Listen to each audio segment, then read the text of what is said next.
Good afternoon. Welcome to Meredith College as we are here for the USA South Athletic semifinals game against the 10-0 Avenging Angels of Meredith, matching up with the 4-seeded Monarchs from Methodist University. I'm Petey Doris with my man Jonathan Hudson. We had technical difficulties into YouTube, so we're here.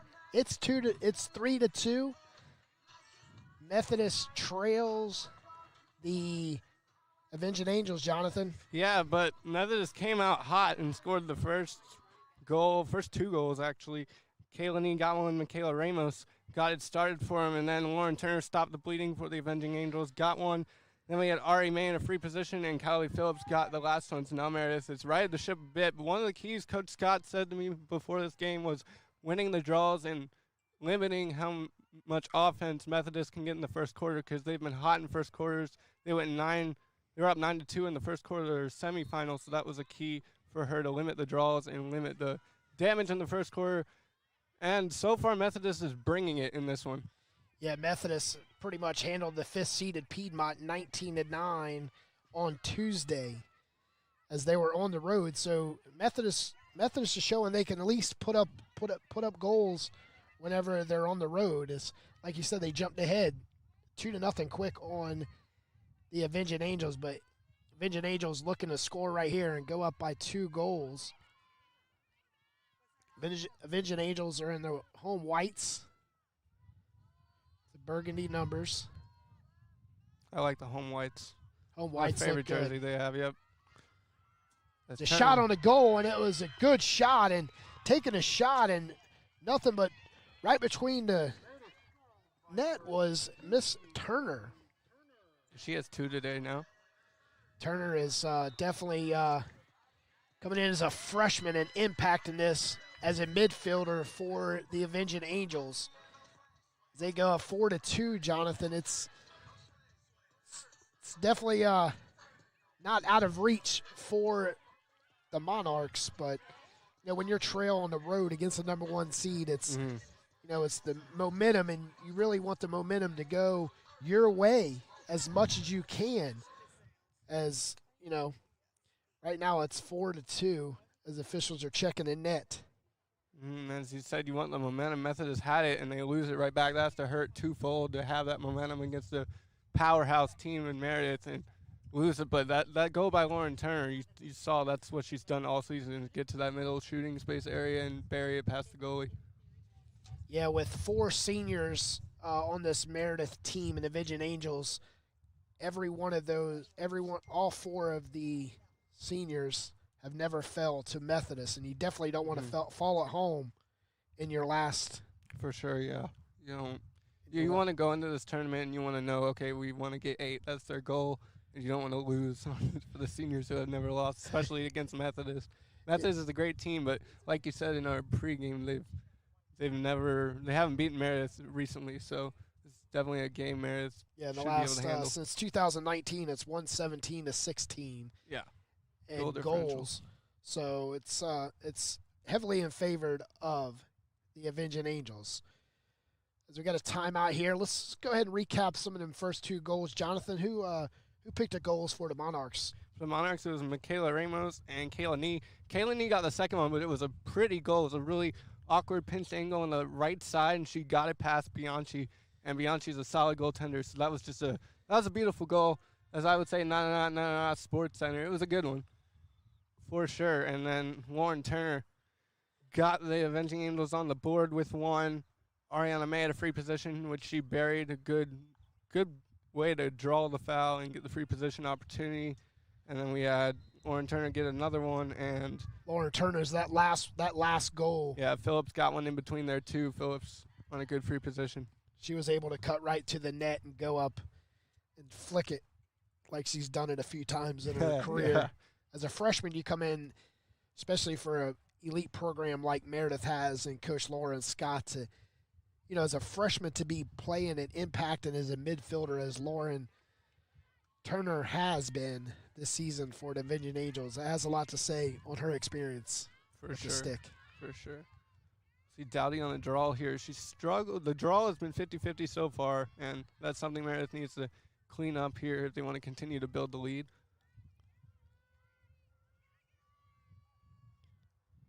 Look at the draw. And so coming down with the draw, Meredith. They're looking ahead right to Turner. Turner, nice little separation between her and the defender. Another shot on goal, and is nice goal and a nice, non-contested on defense. Yeah. Ari May buried that one in the back of the net. Past Golembeski. Golembeski, a great goal. He has 108 saves in the season, so that's just a great shot from May. And she's been doing that all season. She leads the Avenging Angels in goals with 50 coming into this one. Yeah, I was looking at May's stats prior, and I was like, well, it looks like the offense runs through her, but with picking on her first goal with 11 minutes by in the first quarter, one goal compared to the 5 on the board, you can tell a lot of there's multiple players that impacts this offense for the Avenging Angels. Oh, for sure. Everyone can score. Kylie Phillips just trails May with 47 goals in the season. When you have, I believe, 3 or 4 people with 40-plus goals and a handful with 30 and 20 as well, you're doing something right. Exactly. So another draw here. See if the Avenging Angels can get up by 2 draws against Methodist. The Avenging Angels goalie just stands back there with the stick across her waist, and the Avenging Angels get another draw.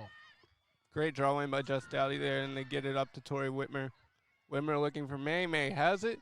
May going in, shooting. Oh, and a good deflection from Golembeski. That one might have gone high as well. A call there afterwards. It looks like May took a spill. Yeah, she took a spill, and she comes up strong and rubbing her right hip.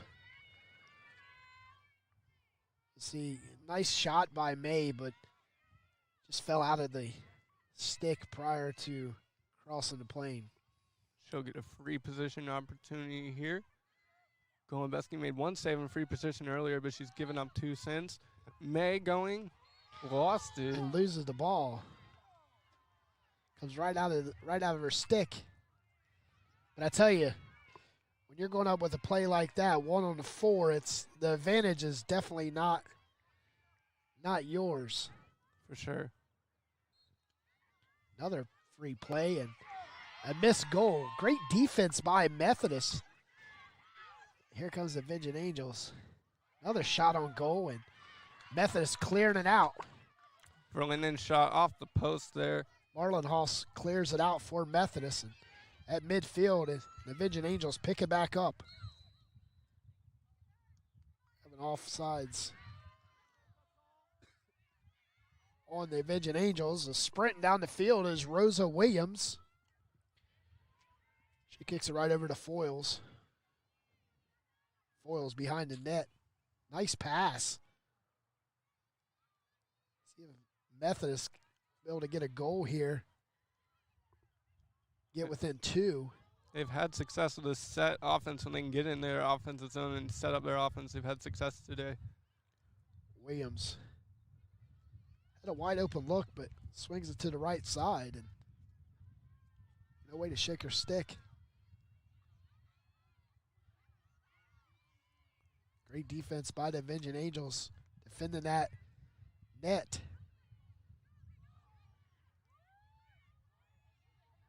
It's amazing how these girls just sprint across the field, Jonathan, and able to keep the ball in the net without it coming out. Yeah, it's crazy. There's so much skill involved in lacrosse and a lot of sports, and I definitely couldn't do it. But I like talking about it. Yeah, sophomore Peyton Jones trying to get loose and get a shot, and ball's on the ground, and coming out with it is the Avenging Angels. We'll kick it back to the goalie. Should be looking for some room to throw as Rosa Williams, the junior, right on her. 2:45 left in the first. The Avenging Angels lead 5-2. Straight down the pipe and gets hit, and it's a nice drive by Kaylee Phillips, the junior attacker. Yeah, with Kylie Virginia. Phillips has just been a force to be reckoned with for the Avenging Angels throughout the season and throughout her career here at Meredith, as she'll get a free position opportunity here against Golembeski to extend the lead to 6-2. She'll pass it, shot is nice goal and a nice pass. And that'll be Dowdy on the goal, but I would say a believe better it was pass. Dowdy, yeah. Yeah, Dowdy with the goal. Better pass, though, out of free position. You don't see that a lot, Pete. A lot of people don't pass with that free position as, Dowdy broke right towards the net with her and goes up, and now we stand at 6-2, 2:31 left. But a lot of action here in the first 9 minutes of the 2022 D3 USA South Athletic Conference semifinals. Doubleheader here. Have more action coming up next at 6 o'clock, but right after this game, we'll have the awards ceremony, and then we'll get started with the second game. And that second game is going to be Southern Virginia versus Averett, and Southern Virginia, second seed. Averett handled Huntington on Tuesday, Southern Virginia, with the automatic bye to today's matchup. But Averett with a 10-point win, and they were the home seed out of Danville, Virginia. Coming out with a draw is Methodist. They turn it right back over to Meredith, and sprinting down the field is Turner. She's going to take another shot, and she loses the ball out of the net, and she'll get a free. See if we see the same play that we did last time here. See if the pass with a shot here. I would guess shot. Get shot, but Tori Whitmore. And that's a shot and a goal. Meredith College gets another one. That's a hat trick for Lauren Turner. Turner with 3 goals, 7-2. Throw your virtual hats in the chat. Throw your real hats for here. That's a hat trick. 2:16 left in the first, 7-2. Meredith is slowly walking away. For sure. In the first, but that's something that you want to try to stop on the road if you're a Methodist. Be interested to see if Methodist switches goalies here. The event of possibly being the final game of the season, you definitely want to throw all your straws out there to try to get the win. Yeah, but Ashley Fuentes has played 9 games this season. She's their alternate goalie. She has 41 goals against and 24 saves, so it could be an option.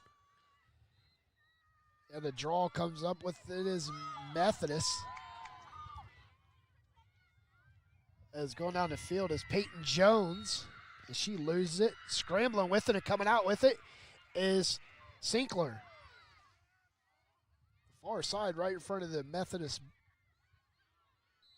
Methodist coming out in front of it, right in front of Meredith's bench. Nice pass to the corner. See if they can center up the pass here and get a nice shot. And that one rolls out of bounds. Yeah. There's Turner. Oh, and a false. Oh, I don't know about that one. So we'll be back Methodist ball. It looked like a false start, possibly. We'll see if Methodist can capitalize on the good fortune and getting the ball back. Williams looking like she wants to take that shot every time she approaches the goal. Williams in it.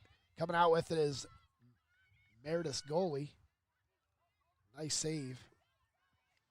Good save from Bianchi. She's had a great season in that. Her and Maddie Harrell have split time and goal throughout, so we'll be curious to see if Coach Scott sticks with Bianchi going into the second half or if they switch out to Harrell. Here's Ava. Hands it off to Turner. Will Turner pick up her 4th goal?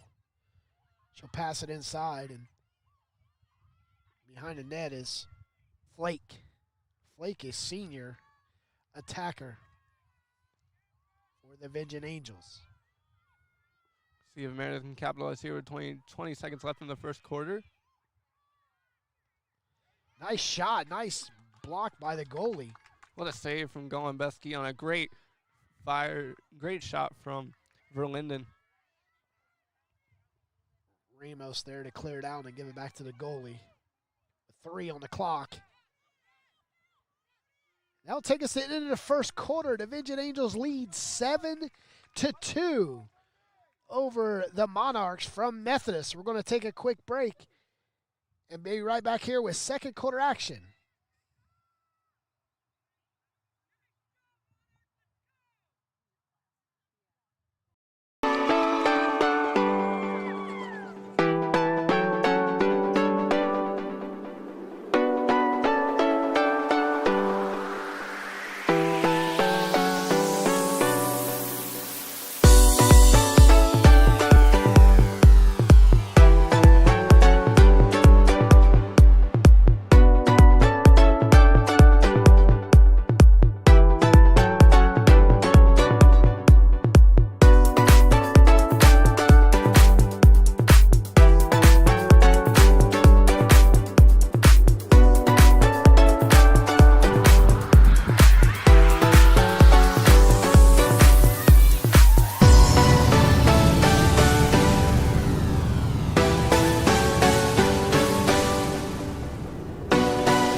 Welcome back here, 7-2, just inside.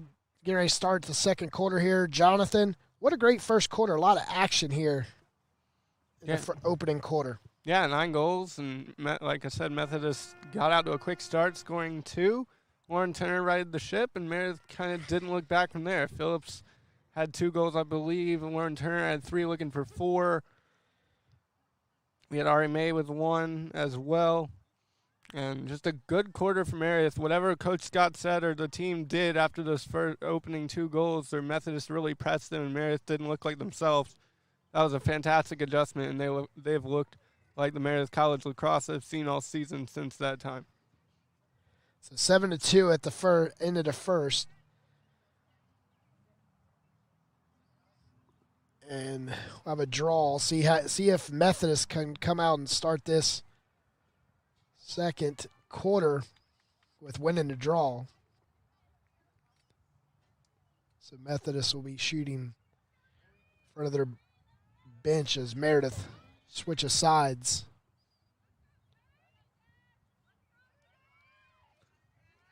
It's a draw.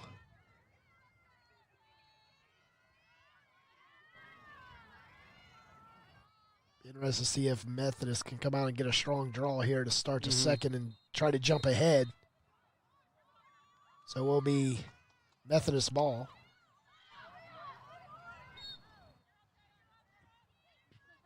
Way to bounce back off the trip was Peyton Jones.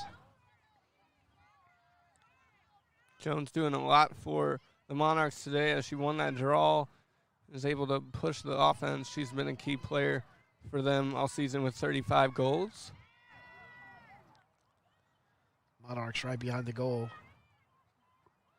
Nice defense by Franny. Nice pass, but couldn't come out with it. But picking it up is Peyton Jones. 7-2 second quarter.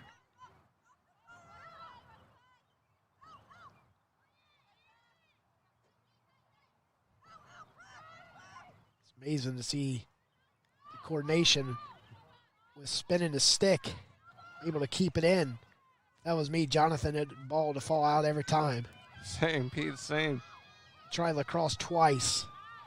I've played it with my brother casually tossing in the park, and I still can't hold it just when I'm standing there like trying to get the ball. So these women have great talent, and you're seeing it on full display here today in the USA South Tournament. Foils looking for a chance to take a shot. Nice look, and it passed through. Just like hockey, it rolled right past the goal fringe. I want to know if that beat the shot clock. The shot clock went down, but it sounds like it did. It's basically simultaneous. Nice assist by Foils. 7-3. Minute 30 off the clock. If you're Methodist, that's what you wanted in this quarter. You want to come out and get a goal and see if you can get back on track. That one beat the shot clock by like half a second. It had to. That was close. But a good goal, a good shot nonetheless from Methodist, and we'll see if Meredith can respond. Dowdy needs to do what she's done all season and win a draw here against Peyton Jones. Ward, the senior attacker for Methodist, picking up the goal, but Foils with the big assist that made Ward's goal. 13-18 left, 7-3. Meredith wins the draw. Meredith won 90% of the draws, but Methodist still fighting with them at the draw. See if Meredith can get a quick goal. Working behind the net. Maya Flake lives behind the net. She has the most assists. As an Avenging Angel in her career, she has that record, and she has... May with a shot, and it bounces. Goes beyond the track field.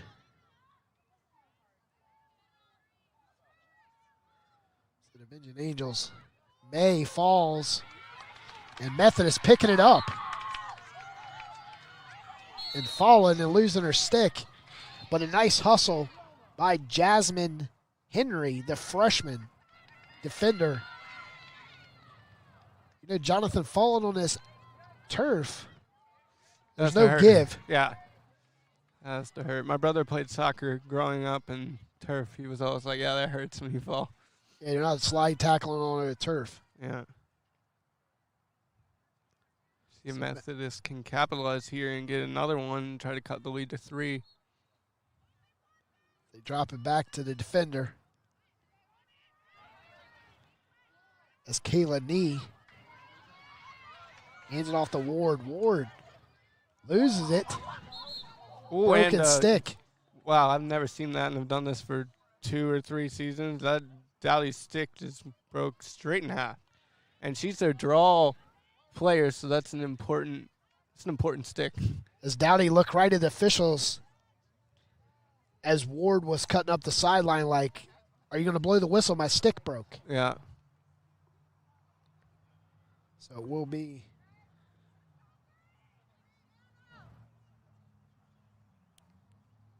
that was wild, Pete.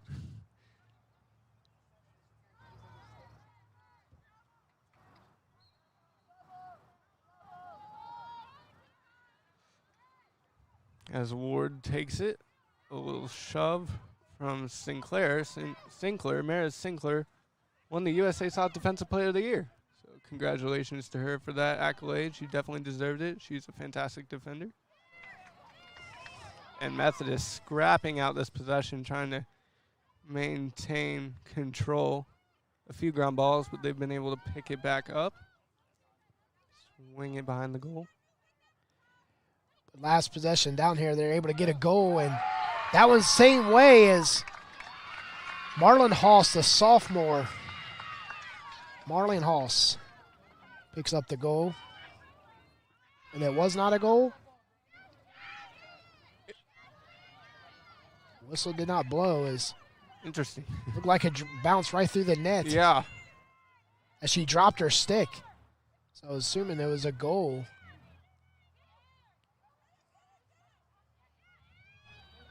Scrapping and coming out with it was Knee. Oh. Meredith able to scoop that one up. That's good because Bianchi was out of goal. Great play there from Shu. Shu will take it the other way and try to spark the offense. They get it over to Flake. Flake, the senior, all alone to Whitmer. Whitmer all alone with the goalie. Whitmer shooting, scoring.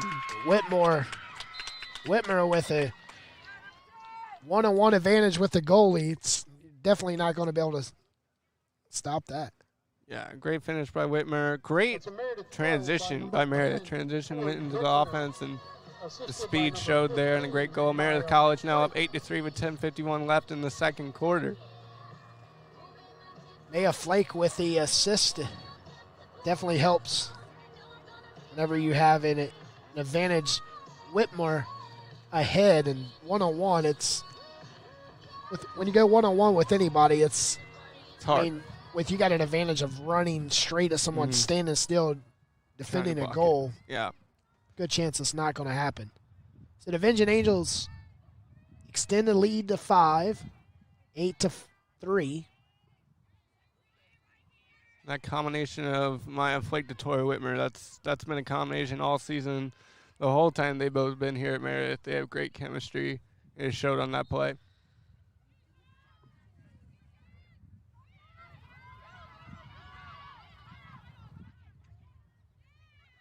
As Methodist will control the draw, but Meredith was able to take it back and take it away. They'll run up and set up the offense. See if Meredith can capitalize on this possession and extend the lead to 6.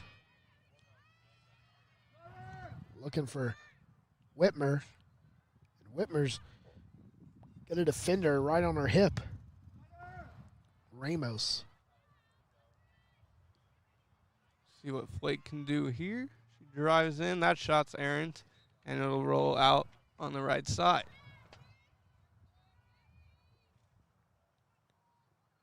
Meredith will start it again. They got it behind the goal. And 43 seconds left on the shot clock.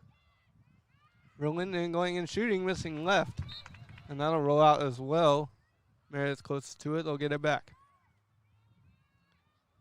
Meredith with another advantage is May.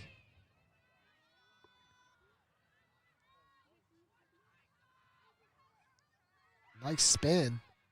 Looking for a shot. Whoa, what a goal. Wow. Definitely took it right out of my words out of my mouth. That's an unassisted goal. Unassisted goal. 12, Phillips. As Miss Phillips, the junior, picks up another goal for the Angels. He spun one direction, spun the other direction, threw it low, threw a defender's legs, and it got through the goalie's legs. That's fantastic. That's goal of the game so far for sure.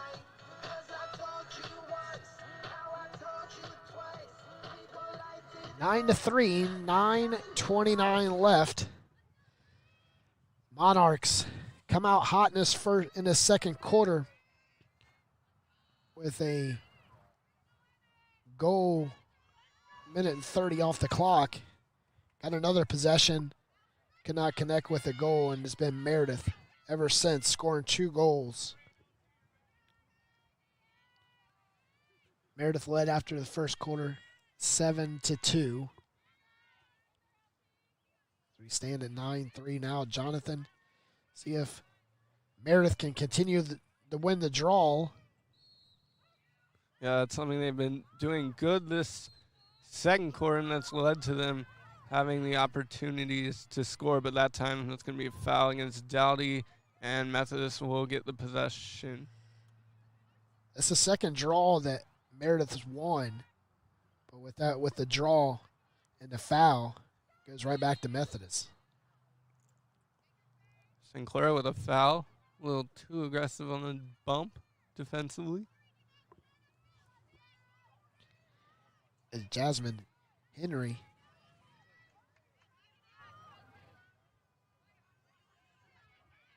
Methodist working the far side of the field. Looks like she's ready to take a shot. Nice pass behind the goal. And it's a nice look by Ward. One thing I like about that play from Ward is she not sure if the ball exactly came in her net or she just basically hit it and flinged it at the same time, but it was a awesome try. It was a bang bang. We saw that type of shot on that one that looked like a goal that wasn't a goal, and play continued as Meredith takes it the other way. Turner going, shooting, scoring. Meredith Turner College. with her 4th goal in the first half, Goal by number 18, 10-3. Turner. The Lauren Turner show so far in this first half, 10, like you said, Pete, 10-3, 8:11 left in this half, and Meredith responding. The defense enjoying the goal music. You look, it was 24-8 victory for the Avenging Angels on April 6th. Right now they're at 10-3 with plenty of time left. By 7.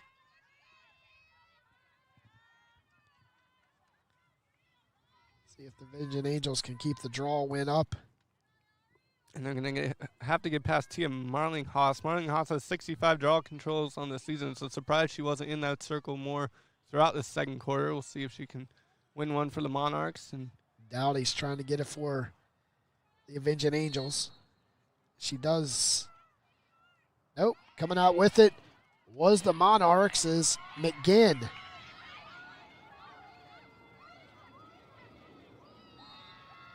Again out of bounds. Back to the Avenging Angels. Sprint down the field. Nice spin. Was Dowdy. Dowdy with 2 defenders. Pushing her back, goes over to Cameron.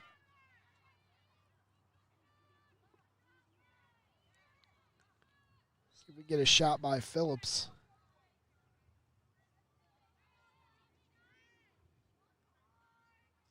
Angels looking to pick up their 3rd consecutive goal and a 3rd offensive possession in a row.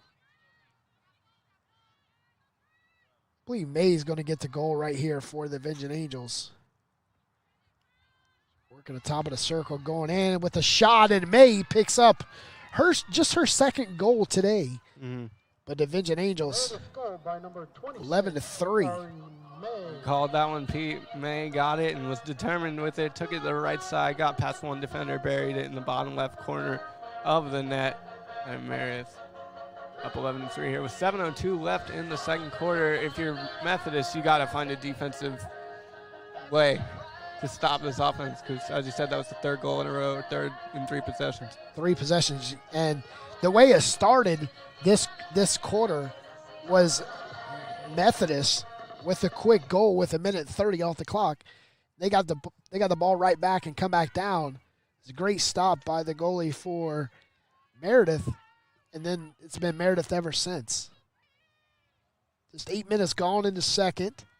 7:02 left. With the draw is Meredith. Phillips looking right side and going in and losing the ball was Phillips.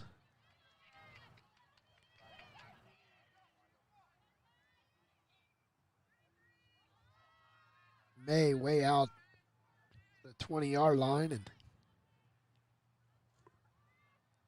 nice kick to Phillips. Driving, takes it behind the net.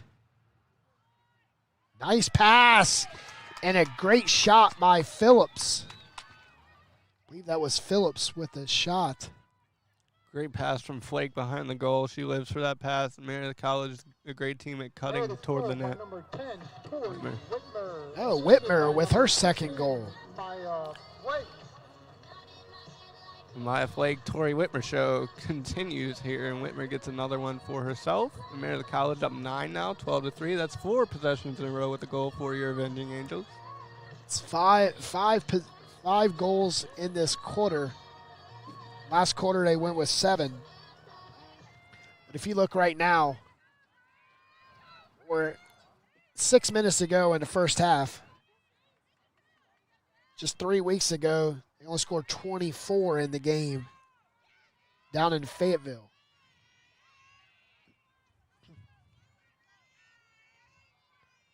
Shots on goal is definitely the Avenging Angels' way, along with the draws. But Methodist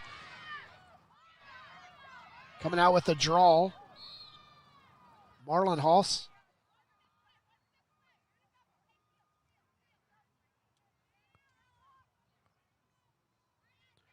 Marlon House with the ball by Sinkler. Sinkler with the steal and is right into the stick of Sinkler. Fantastic steal there from Meredith Sinkler. Murphy for the Avenging Angels. Nice pass. And May with a shot and puts it right back on a grounder. Meredith goal by number 26, Ari May. Ari May is picking up that senior leadership and trying to work into the category of the 60 goals this season. For sure, she gets another one, and it's just a great goal because she followed it up. Some people don't follow their shot. Ari May follows her shot. She's able to bat it in and increase the lead. She had a great shot, but it come back to her on the ground, and she just scoops it right up and puts it right in, and that's why they're ahead by 10. Exciting for Methodist to start that last draw. They got the draw, but it was Marlene House that got trapped off on the sideline and turned it over. So here comes Methodist. Still losing it. Coming out with it is who else other than Turner. Definitely see the speed advantage is on the Meredith side of the ball. For sure, they're a very fast team. They like to push the pace. And you can see here today the speed advantage has been with your Avenging Angels. This is Maya Flake behind the goal. Like you stated earlier, Flake with a lot of her, majority of her assists coming from behind the net. She's able to see what she needs to see from back there without someone in her face. She's able to find May for two of the 2 goals. May again with the ball. Nice pass and is deflected.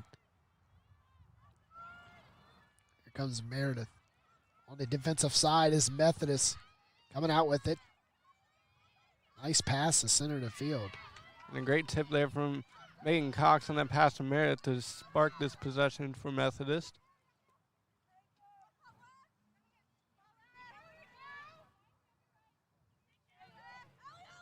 His knee looking to get a goal. Bounce passes one in, but it's a great stop by McKenzie for the Avenging Angels. 13-3, 3:08 left. Running clock. Yep, up 10 goals, running clock. That's been common for Meredith this season to force that upon the opponent.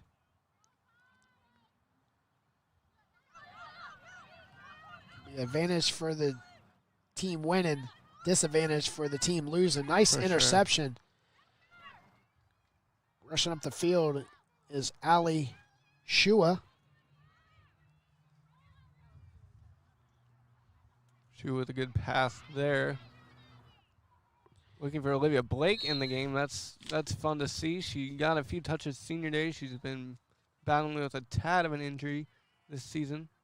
And it's good to see her back in the game. I know she played in that final game of the season for Meredith College as well as senior day. Prior to the injuries, she was the best scorer for Meredith. The shot from Verlinden didn't go. Great save from Golembeski. That's what you look for if you're Meredith, as able to work around the net and come across and get a goal. But is it, like you said, nice save. 1:47 left. Methodist with the turnover. Coming back the other way, the Vision Angels with the turnover. Back and forth.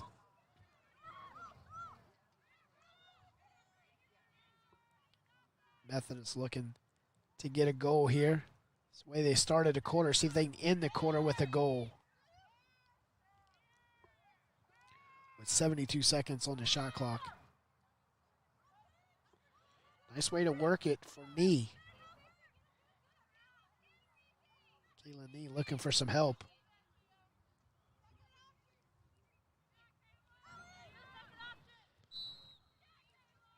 And Kayla, the whistle with the push.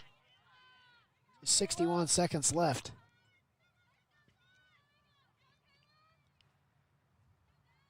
See if Kayla will pass right here, Jonathan. Yeah, we'll see. That worked for Meredith early in the game where they decided to pass the ball instead of take the shot in the free position. I think it could work with the redirection with Rosa Williams on her left. She does pass. The shot, nice good shot. save. Great save and able to save it. 34 seconds left. Vision Angels.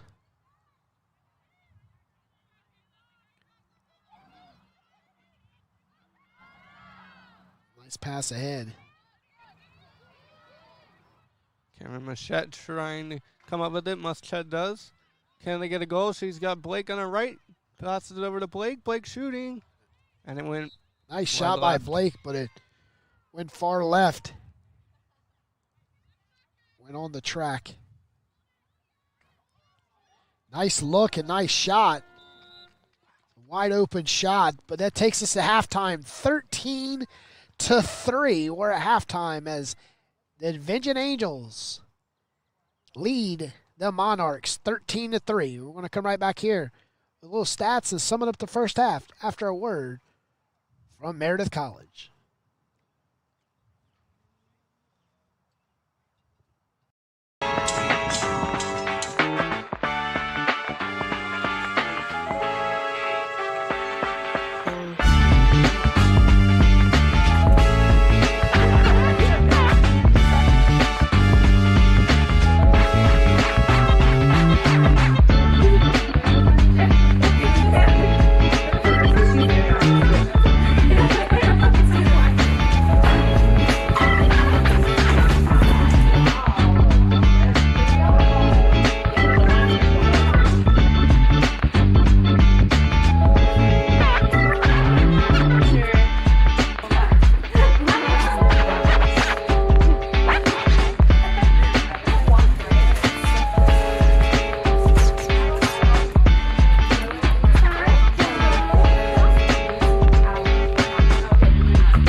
Wearing a mask helps prevent the spread of COVID-19.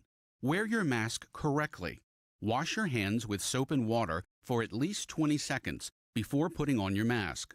Holding the ear loops or ties, make sure the mask covers your nose and mouth and secure it around your chin. Try to fit it snugly against the sides of your face. Make sure you can breathe easily and keep the mask on the entire time you're in public. To learn more, visit cdc.gov/coronavirus. Hey, hon, what you doing with your phone? Taking pictures? No, I'm asking it questions. Like what? Hey, Bobo, do flowers have best friends? I'm sorry. I'm afraid I don't know that. Hey, follow me. I want to show you something. Look, flowers do have best friends. Whoa. Some answers can only be found in nature. Discover the unsearchable. Visit discovertheforest.org to find a trail near you. Brought to you by the United States Forest Service and the Ad Council. Right now, our country feels divided, but there's a place where people are coming together. I was nervous to talk to someone so different than me. Me too.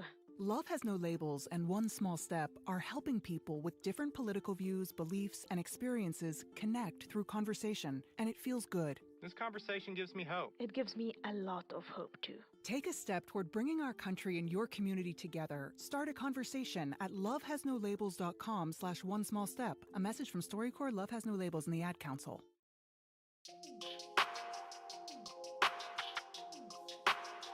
Welcome back. 13-3, the Vision Angels lead the Methodist Monarchs here at halftime here at Meredith College in the D3 USA South Athletic Conference Women's Lacrosse semifinal doubleheader. Jonathan, taking a look at his stats from the first half. One stat that comes to mind when I look at it is the shots on goal. For sure, Meredith with 20, Methodist with just 7, and that's going to lead itself to the scoreline we have here with a 13-3 lead. Another stat I like is the draw controls. Meredith College at 10, Monarchs with 7, so they're hanging in there, but Meredith still with that lead in that statistical category. Free position shots, Meredith 3 of 4. Like you said, the draw controls Meredith 10-8. The ground balls, 25 for Meredith and 18 for Methodist. Fouls are evenly across the board, 12-8 in favor of Meredith with the most fouls. But the turnovers, Meredith with 9 turnovers and Methodist with 14. Yeah, you just can't give a team like Meredith or any team really extra opportunities, and that's those turnovers allow the opponent to have those extra opportunities to score, and Meredith has taken advantage of some of those turnovers and created points out of them. So, good stat there. Good stat for today's games, 13-3, 5 minutes left of halftime here. We got next game up. Got more action right here. As next game is Averett and Southern Virginia with starting at 6 o'clock. Any take on that game, Jonathan, that we saw Southern Virginia played Meredith just a few weeks ago, and you're on hand for calling that game. Anything that you notice about that game that could, put Southern Virginia ahead of Averett and go to play tomorrow in the championship game? Yeah, I think so. Southern Virginia was able to create a lot of offense against Meredith, and when Averett played Meredith, there wasn't much offense created for Averett. So I think the offensive skill from Southern Virginia will come into play, and if Averett can weather the storm for a quarter and see if they can pick up a few, they could keep it close. But I have a feeling Southern Virginia will be able to pull that one out today and move on. Move on and face the winner of this game tomorrow at 3 o'clock. But tomorrow, as the weatherman says, it's North Carolina. Just wait 10 minutes. But tomorrow is calling for some rain and some sloppy weather for the championship Saturday. 3:41 left, 13-3. The Vision Angels lead Methodist Monarchs. We're going to come right back here after word from our sponsors. You're listening and watching the D3 USA South Athletic Conference Women's Lacrosse Semifinal doubleheader at Meredith College.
Jonathan, the clock set at 15. The start of the third quarter. Just seconds away as the Vision Angels hold a 10-point lead going into the third with 30 minutes left of lacrosse until we'll find our first champion on to tomorrow night's game. Taking into the stats of the first half, the shots on goal, Methodist has to flip that if they expect to win this game, trailing by 10. Definitely, they got to find more offense this half if they want to, like you said, flip the script and see if they can get back into this one and force some pressure situations in the fourth quarter. But it's got to start here. They got to win the draw. They really have to do better with draw controls and turnovers. Those are two stats we talked about. They weren't too bad in the draws, but the turnovers are hurting the Monarchs in this one. See if the draw. See if the Methodist coming out with the draw to open up the second half and turns it over. Coming out with it is May. 13-3.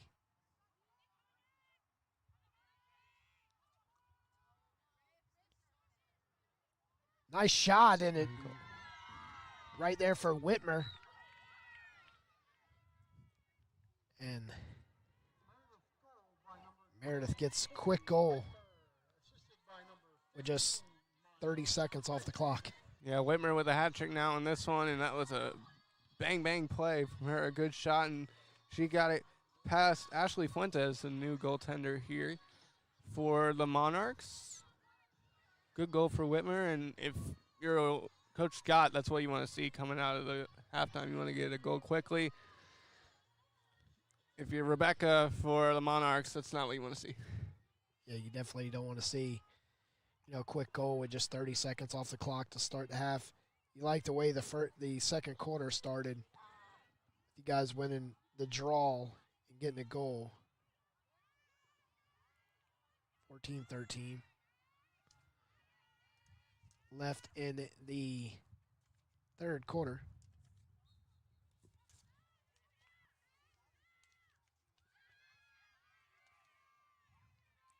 So the Vision Angels back with the ball. Turner looking to add to her goals. Turner gets it back and shot, and coming down with the goal was Dowdy. That was great unselfish lacrosse. Turner had a chance, decided to pass it off, and then Phillips passed it to Dowdy, and Dowdy found the lane and buried it past Fuentes. 2 goals in opening 2 minutes here as Methodist. Kylie Phillips with the assist. 12:40 left, 15-3. Next game up is Averett in Southern Virginia. But at the conclusion of this game, we'll have the awards. It's for Meredith. Dowdy on the draw with Peyton Jones. See who can come out with this draw. Draw control is such an important thing to game possessions. It's not like basketball where the other team scores and you get the ball back. You got to earn the right to have the possession. Turner looks ahead to Phillips. Phillips to May.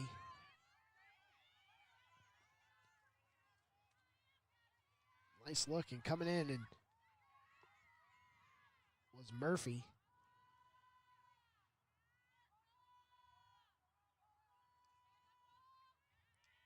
Vision Angels. May attacking the net. Nice pass. As Murphy is unable to stay with it. Flake right behind the net again like she did in the first half. As May, she would have had a nice shot if she was able to connect with it. They just couldn't handle that pass as May looked to get another one in. That one's bobbled on the ground. Meredith comes up with a shot. That one's off the post. Phillips at the right post, and Turner will scoop it up but be almost cross-checked. As Ashley Fuentes, you said, was put into goal to start the second half. She's a sophomore for the Monarchs.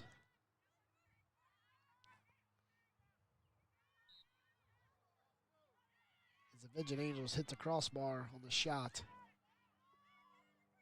Turner to Phillips. Phillips, nice fling in the back for Flake.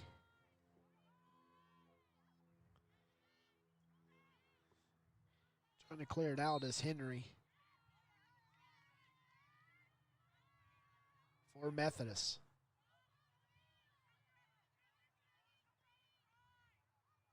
We'll see if Methodist can get any offense going and test Maddie Harrell, who's now on goal for your Avenging Angels. Turner shots, nice block by Fuentes for the Monarchs. 12-point advantage for the Avenging Angels. 15-3. Rosa Williams, the junior.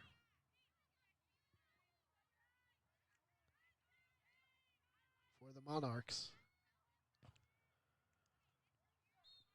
Monarchs trying to do exactly what the Vision Angels doing, working the backside of the net. Try to open up something in front of the net.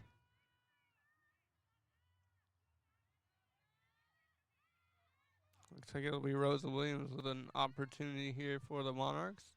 The first action Maddie Harrell will see in this game.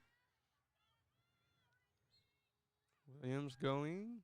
Shooting and scoring. Rosa Williams gets one for the Monarchs and gets it past Harrell. That'll make it 15-5 and cut the deficit to 10. 15-4. 4, excuse me. 9:03 left. Had a quick 3 goals in the first half of the third. That's one advantage. You know, it's typically with an advantage on the one-on-one like that is never shooting at a goal unless they shoot way right or left or high. It's going to be an advantage. 15-4. Great facility here at Meredith College. As nice turf field. Nice track around the field. And as for D3, it's the higher seed host. So Meredith 10-0 on the year in the USA South Conference. Raleigh has some nice fields through the triangle, and here comes Methodist trying to get their second consecutive goal.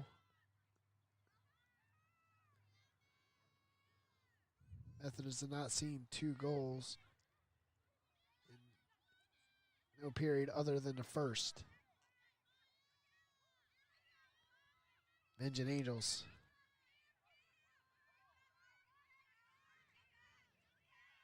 Turner, wide open, 1-on-1. Turner overshoots the goal. Trying to go high. Yeah, that one, Turner's going to want that one back. 1-on-1 with the goalie. I would have thought she would have tried to bounce that one or bury it in the bottom right corner. She went high. She gets looking to get another second chance and going inside to Kaylee, and Kaylee, no correction, that's Whitmer. Whitmer picking up her second consecutive goal. That's what goal for Whitmer? That's the 4th goal for Whitmer in this game. And a good one from her, creating space, just slinging a shot in the back of the net. Not much Fuentes can do on that one. Meredith takes a 16-4 advantage in the third quarter. 6:36 left.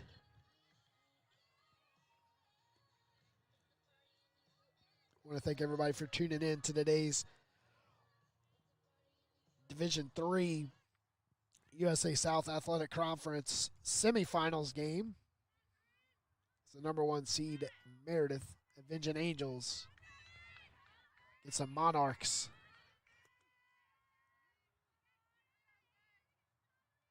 from Methodist. Peyton Jones trying to win the draw, and that's her third draw she's lost in the third.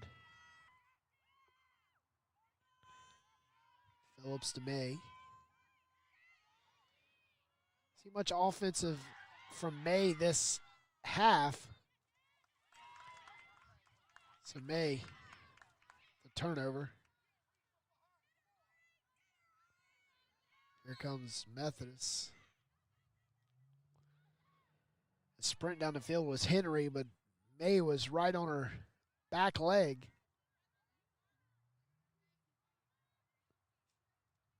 Methodist looking to take advantage of new goalie here for Meredith.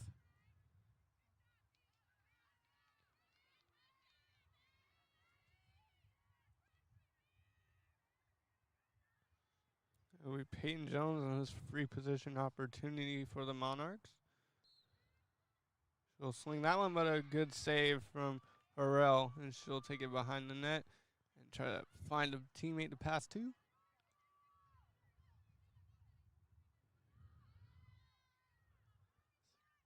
It's a great look on that free possession shot. Thinking that she stays right there and just slings it. Be advantage without defenders. Great play by Ali Shu to get the ball into the offensive third. Flake looking to go behind the goal, her favorite position.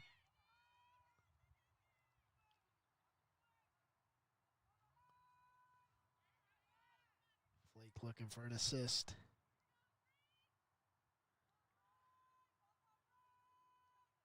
(16-4).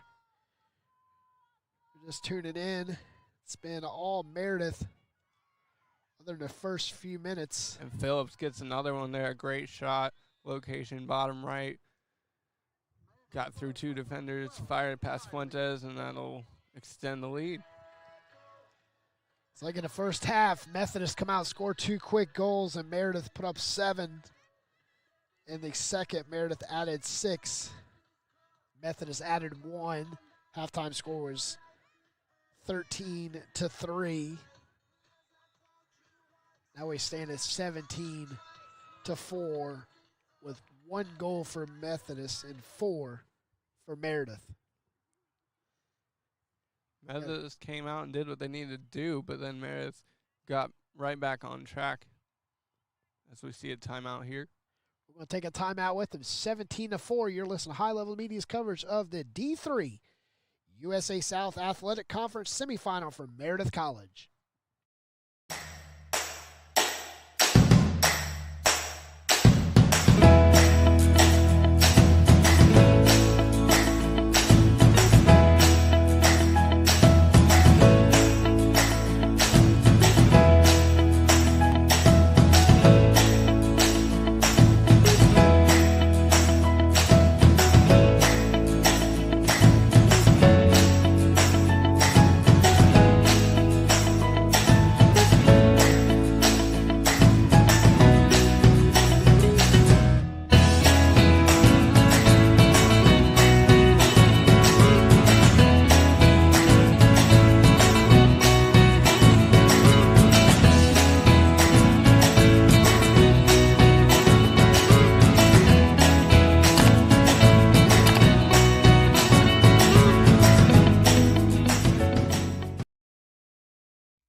Family Dentistry, we are honored to serve the community of Apex by providing honest, compassionate dental care. We focus on preventative care and education to make sure all of our patients enjoy optimal dental health, and we offer judgment-free treatment if you're in need of a corrective procedure. Dr. Barker and the rest of the Cardinal Family Dentistry team want to be a resource for you when it comes to your dental health, so we always keep you well informed and offer honest guidance to help you make the best decisions for you and your family. Give them a call today at 919-589-5001. That's 919-589-5001. Or visit them online at cardinalfamilydentistry.com.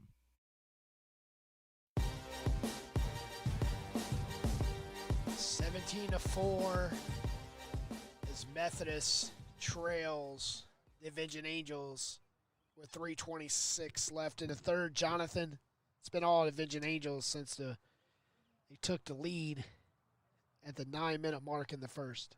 It's been, like you said, it's been all them, and it's big part and thanks to Jess Dowdy winning more draws and the Meredith offense getting back to form there after the, like you said, the tough little stretch in the first quarter. Ever since then, it's been Meredith Lacrosse on brand.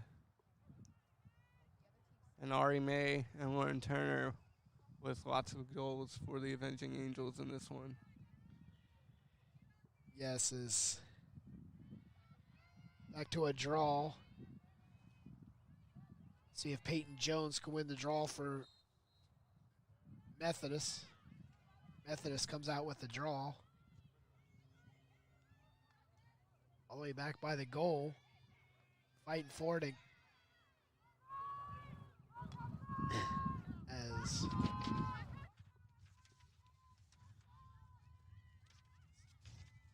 Turner looking to get on the assist side. Nice shot on the goal. Blake almost got one there. Good shot from her. I'll try to find her again. Ground ball scooped up by Meredith. They'll fling it over to Turner on the right side. Turner working in defender. Nice pass by Turner. Pulling it back out. Back out to Turner. Turner wants to take this shot some kind of bad on Fuentes. Flake will set up the play for behind the net. Nice shot. And picking up the goal was Blake. Olivia Blake for the Avenging Angels. Great goal from Blake there. She was able to go low and pass Fuentes. And these scorelines you see this season from Meredith College throughout the season, they can win by even more if they had Olivia Blake all season healthy. But it's good to see her back out in the field and getting back to what she does best, which is scoring for the Avenging Angels. Take a look at the first team all-conference attack is Flake and Phillips both on the first team attack for the conference. Then you take a look at the second team all-conference attack is Foils and Knee for Meredith. So both teams with plenty of all-conference first and second team players. 18-4. Third quarter of action. Flake.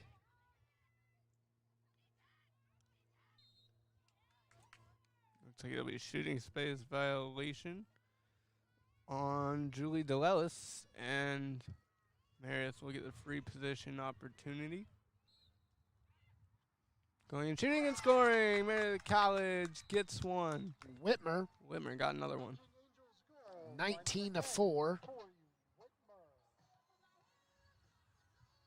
It's exactly 19-4, period 3 for the Avenging Angels. Pretty much all but the fourth quarter's over here. Yep. And we get, like you said, going into the fourth quarter, Methodist, I don't know what you say if you're Coach Rebecca. If you just want your team to fight and try to get back in this one with the deficit being so high, or what you want on the flip side if you're Meredith, if you're Coach Scott, you want to avoid any injuries and maybe get some touches from other players just to get reps, knowing you're probably going to play tomorrow. Yes, that's the end of the third quarter, 19-4.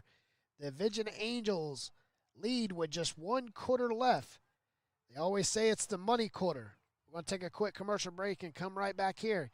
You're watching and listening the USA South D3 Women's Lacrosse semifinals action from Meredith College.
It takes 5 seconds to send a text, and for those 5 seconds, you're driving blind. Life is worth more than a text. Stay alive. Don't text and drive. Visit StopTextStopWrecks.org, a message brought to you by the National Highway Traffic Safety Administration, Project Yellow Light, Noise, and the Ad Council.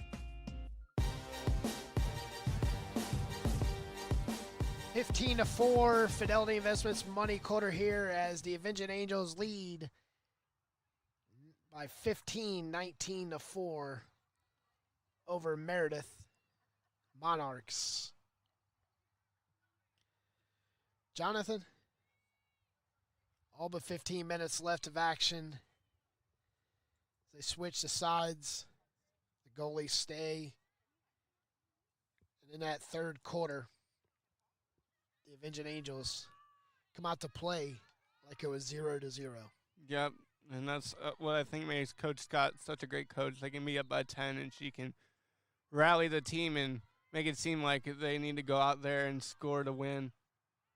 So just a testament to how great Coach Scott is and the players, how they can respond in their skill level, as well as you see Olivia Verlinden take this one at X for Meredith. Swings it over to May. May gets through a cluster of defenders. Low shot and a goal. Nice save, goal. Save. Nice save. It was Hutton for Meredith with the grounder to try to get between Fuentes' legs. Fuentes made that one at the last second. Fooled me.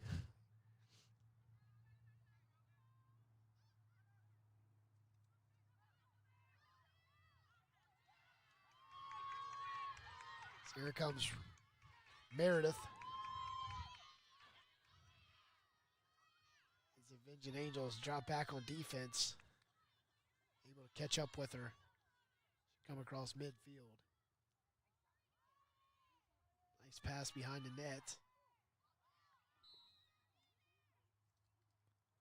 As Marlon House was hit on the head. She's been hit a few times today.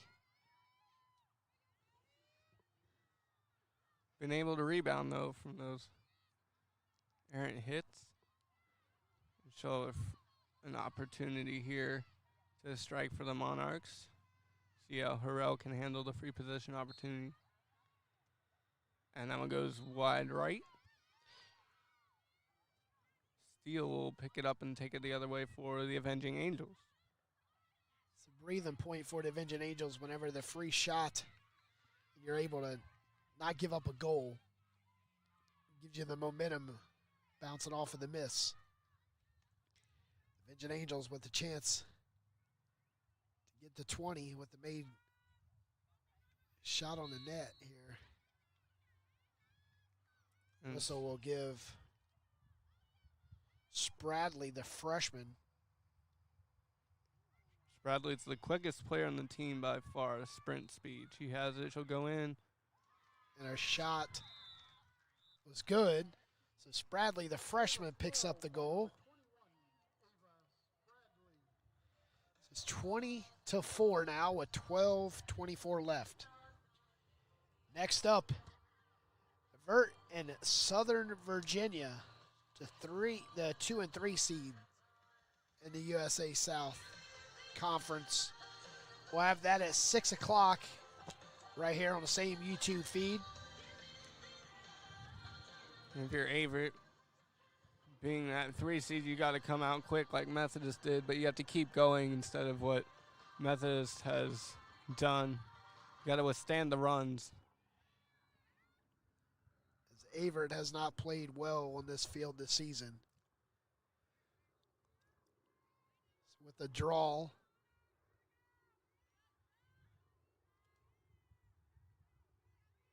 See if Dowdy can win the draw for the Avenging Angels and give Meredith yet another possession. 19-4. Correction, it's 20-4. Not changed the scoreboard yet. Turner gets into Spradley. Spradley looking for another one, gets it. Meredith College goal. Ava Spradley with another one. Bounced that one past Fuentes. Good goal. It's 21. Spradley, that's her second goal. Like you said, she's the quickest one on the field in a sprint, and that's exactly how you get 2 quick goals by the freshman. Now we're looking at 21-4 with 10:46 left. Meredith looking to go for the 8th consecutive conference championship. Could have been 9. Could have been 9 without COVID. But a lot could have happened without COVID, too. That's true.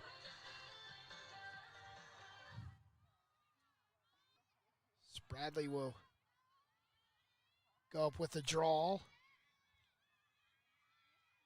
for the Vision Angels.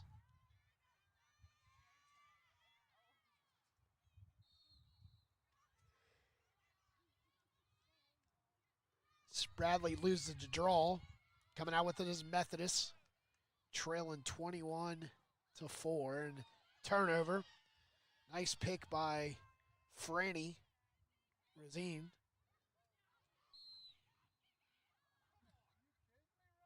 It's going to be a foul against Methodist, and like you said, the turnover from Rosone. Rosone's been a great defender for Meredith all season.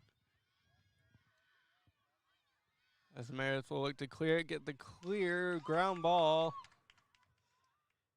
Methodist fighting for it on the far sideline, and Meredith coming out with it.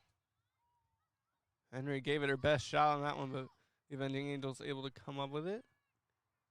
They'll swing it over to Phillips, and Phillips will set up the offense.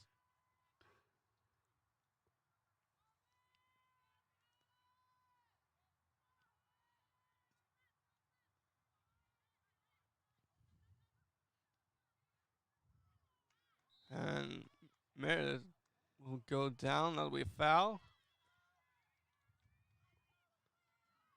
That's Flake that hit the turf. Flake.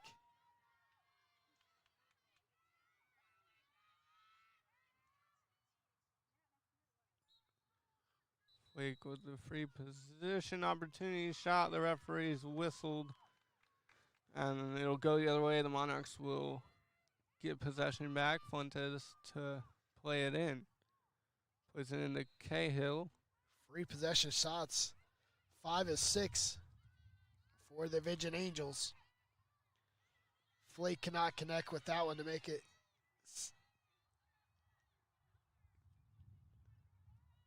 Monarchs and the Vision Angels fighting in midfield, and coming out with it is the Monarchs. 21-4. I want to thank everybody for tuning in today. It's beautiful weather out here. If you're able to come out and check out a facility here at Meredith College.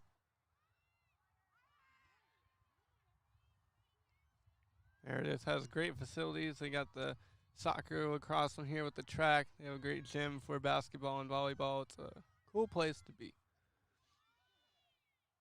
Think about a good D3 school with all the amenities. You definitely should consider checking out Meredith College. For sure. There'll be a free position opportunity here. Looks like it's going to be Foils. Foils going in and shooting, and a good save from Harrell. Harrell will... Right in the net of Harrell. And you see that speed from Spradley. Spradley pushes ahead, and Spradley trailing it back to Spradley. A Spradley shot. Nice shot by Spradley, but bounced right before Fuentes' stick. Methodist trying to get a goal here.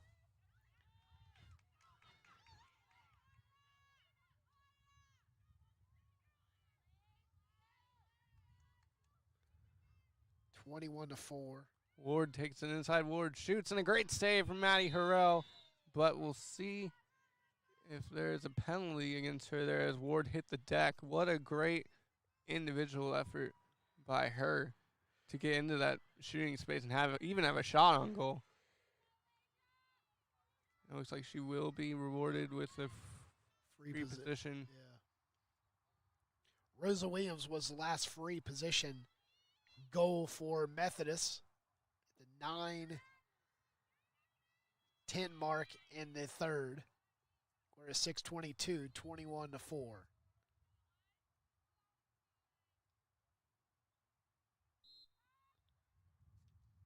Nice shot and hit a crossbar. And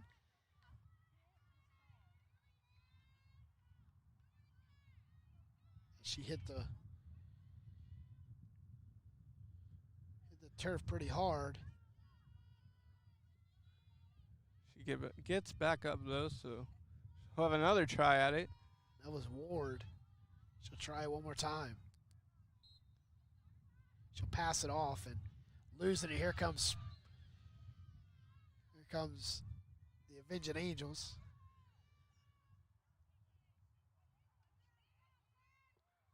Bradley is trailing. And a shot on goal, and Phillips gets that one. Meredith goal by number 12, Kylie Phillips. 22-4. 5:24 left. I think we can go ahead and say this one's in the books. But a great offensive outing for the Avenging Angels is, you got Phillips. You got in the first half, you had Turner with goals. You had May with goals. Second half, Spradley got a piece of action as a freshman. Mm-hmm. Coach Lauren Scott definitely has a deep team from freshmen, sophomores, juniors, and seniors to continue with her streak of seeking 8 straight championships. Yeah, you don't get 7 straight without talent and have a chance at 8 straight without deep talent. And Meredith has shown that throughout the years. Shout out to Lilia Cruz. She's the senior attacker last year. She graduated. She's now working at Disney World. She was one of the best goal scorers here at Meredith while she was here. 22-4. 4:20 left. Methodist. Marlin House.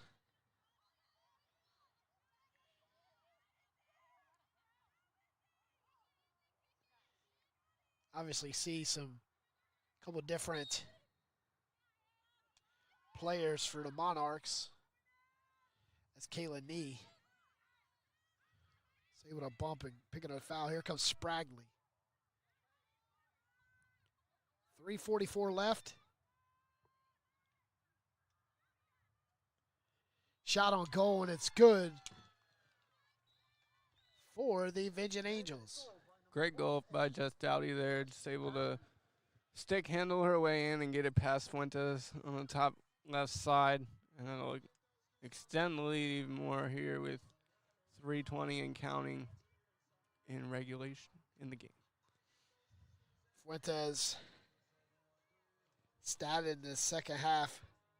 Played 26 minutes so far. 5 saves.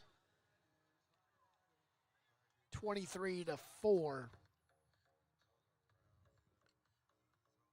Ashley Fuentes, the sophomore goalkeeper for the Monarchs.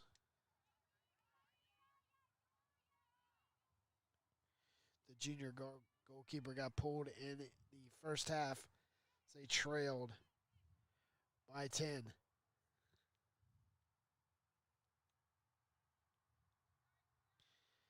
See if the Monarchs can get a draw here. Monarchs in the second half got a few more draws, Jonathan, than he did in the first half, but technically doesn't count unless you can score. Here comes Turner. Turner, nice spin and get away from her man.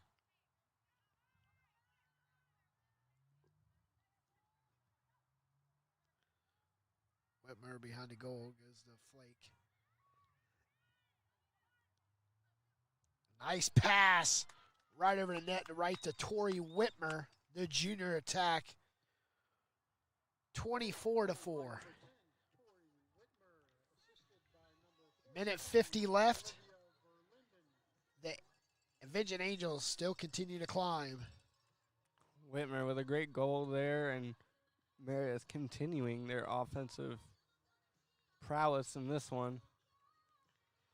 Something you definitely want to do is going into championship Saturday, because, you know, today's a beautiful day, 24 goals on the day.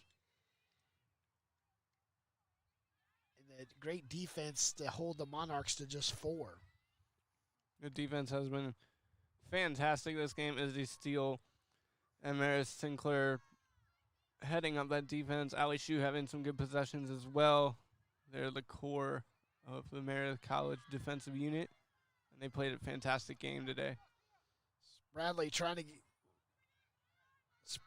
get some more offense on the board for the Virgin Angels. Pretty quick down the sideline as Bradley finds a pass, and Spradley's shot is good. Hat trick for Spradley. Great goal and a great pass from Maya Flake. That's what she does from behind that net.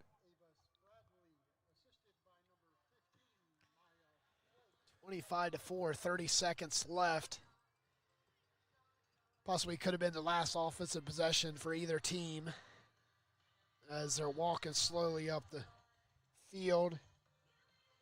Jonathan, I look forward to calling the doubleheader with you and more action tomorrow in the championship. Yeah, tomorrow's action should be a lot more difficult for the Virgin Angels, as they will possibly face the number 2 seed, Southern Virginia. But that's going to bring us to the final. Your final score, 25-4. The Virgin Angels head to championship Saturday by defeating the Monarchs from Methodist, 25-4. We're going to get a final stats and come right back here with some stats, facts, and figures, and the award ceremony. Right after a word from our sponsors. You're listening and watching High Level Media's coverage of the 2022 USA South Athletic Conference semifinal doubleheader. Manage your investment? Then look no further than Fidelity Investments of Holly Springs. Whether you need to roll over an IRA or open a traditional or Roth IRA, our exceptional guidance and wide range of investment options can help you plan intelligently. One guidance in person, online, or over the phone. We offer access to powerful tools and comprehensive research. We also offer great value, including no account fees and no minimums to open an account. Maybe you want to talk about mutual funds. Choose from over 10,000 funds, many with no transaction fee. How about brokerage? $0 commission for U.S. stock, ETF, and options trades. And how about some cash management? You get reimbursed for ATM fees with no minimum balance required. Sound like something you want to take a look at? Then give them a call today at 800-631-1903. That's 800-631-1903. Or visit Fidelity Investments of Holly Springs, North Carolina. At Cardinal Family Dentistry, we are honored to serve the community of Apex by providing honest, compassionate dental care. We focus on preventative care and education to make sure all of our patients enjoy optimal dental health, and we offer judgment-free treatment if you're in need of a corrective procedure. Dr. Barker and the rest of the Cardinal Family Dentistry team want to be a resource for you when it comes to your dental health, so we always keep you well informed and offer honest guidance to help you make the best decisions for you and your family. Give them a call today at 919-589-5001. That's 919-589-5001. Or visit them online at cardinalfamilydentistry.com. He was the heart of your family, and he taught you our history. He helped you fix your first flat. He was the best backyard DJ around. And every time he'd tell a story, he'd own the room. But now more than ever, he may feel alone. Today, older adults and their loved ones are struggling to connect, in a time when connection has never been more important. But there is something we can do. Embrace our older loved ones through StoryCorps Connect. With StoryCorps Connect, you can honor seniors remotely with an interview about their life. Every interview will be archived at the Library of Congress, becoming part of American history, so that years from now, future generations can listen in. All right, Grandpa, what's one piece of advice you have for me? Just 3 words, sweetheart. Live with courage. The man that had the best stories still has plenty of stories to tell. So connect virtually and share the conversation of a lifetime at StoryCorpsConnect.org/AARP. Connect, honor, share. StoryCorps Connect. A message from AARP, StoryCorps, and the Ad Council. 25-4 in game one of today's doubleheader in the 2022 USA South Women's Lacrosse semifinals game as Meredith, the number 1 seed, handily handled the Monarchs from Methodist College 25-4. Jonathan, what a great outing for the Vengeance Angels. They continue to strike throughout the entire game like it was 0-0. For sure. Great offense from Meredith, and that's what you need going into the championship Saturday. You need to not let up. We know the scoreline, and in previous games in the season, you would see Meredith College take some shot clock violations during the final quarter. But this one, they kept pouring it on, as you saw Ava Spradley with a hat trick. And Meredith offense is clicking.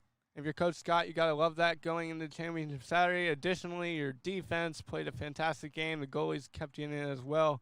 So the only thing I think Coach Scott wants to correct is that first 6-7 minutes where Methodist was able to jump out and get a few goals. Other than that, I think you're happy. Yeah, if they can correct the first, like you said, it went goal, goal, goal. Then Meredith was down 2-1. And from that moment on, Meredith just put it on Methodist. But 25-4, Meredith will head to the championship game tomorrow and face the winner of your next game, the number 2 seed, Southern Virginia, number 3 seed, Averett. And that game is due to start at 6 o'clock. We're going to get off air. We're going to show you the award ceremony. So you can just stay right here. As soon as the award ceremony starts, we'll go ahead and send it to the field. Jonathan, what a great call today in the first game. I look forward to working with you in the second game, boss. Yeah, thanks. You too, Pete. It's been a good one. Yes, it has. We got more lacrosse here in game 2 of today's doubleheader. Number 3, Averett, and number 2, Southern Virginia, is due to start at 6 o'clock, but award ceremony starting momentarily. You're listening to High Level Media's coverage of the 2022 USA South Women's Lacrosse Semifinal Friday. And we're live here outside the Perez family home, just waiting for and there they go. Almost on time this morning. Mom is coming out the front door strong with a double-arm kid carry. Looks like Dad has the bags. Daughter is bringing up the rear. Oh, but the diaper bag wasn't closed. Diapers and toys are everywhere. Ooh, but Mom has just nailed the perfect car seat buckle for the toddler. And now the eldest daughter, who looks to be about 9 or 10, has secured herself in the booster seat. Dad zips the bag closed, and they're off. But looks like Mom doesn't realize her coffee cup is still on the roof of the car. And there it goes. Oh, that's a shame. That mug was a fam favorite.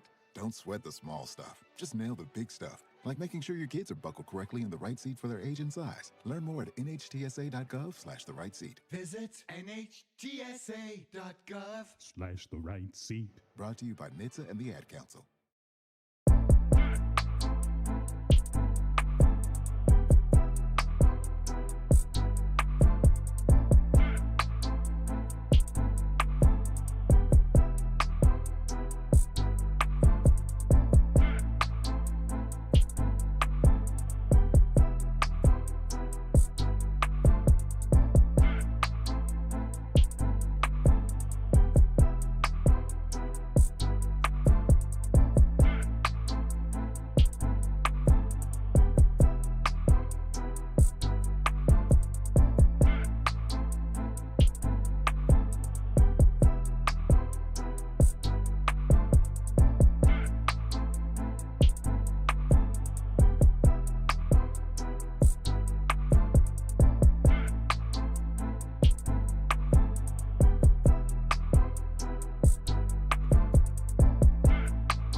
USA South, Associate Commissioner Mike Christie will honor those participating in today's games with who were named to the USA South Women's Lacrosse All-Conference team, which was announced earlier this week.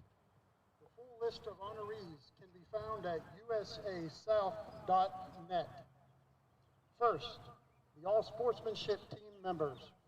From Averett, Raven Felder.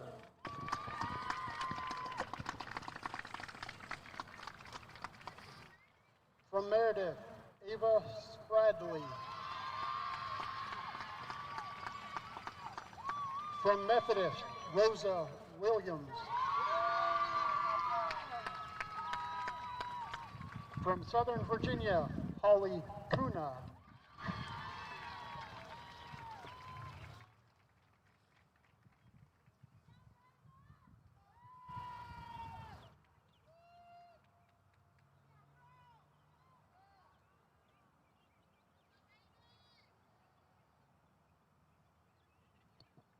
And now the third team all-conference members.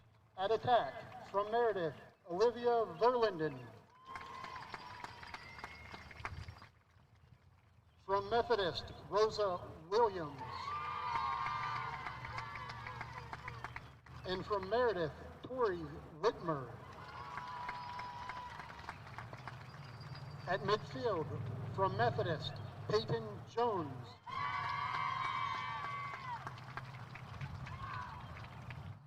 And from Averett, Adriana Perez.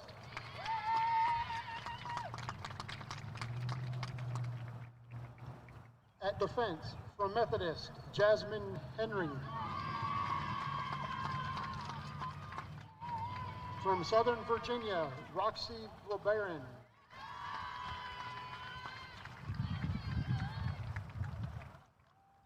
From Meredith, Franny Rozzoni.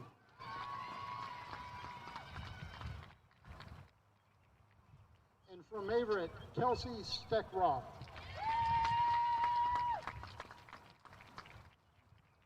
Finally, at goalkeeper, from Averett, Kaylee Joblin.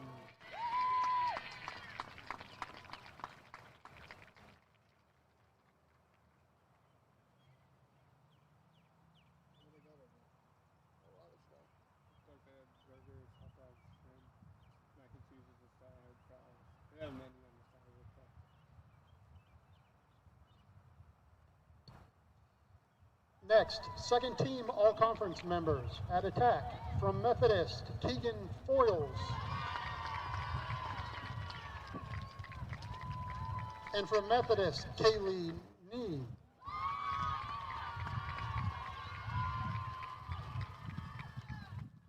At midfield, from Averett, Faith Bowlin.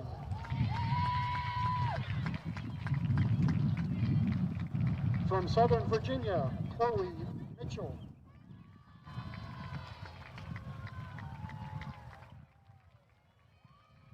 And from Meredith, Lauren Turner.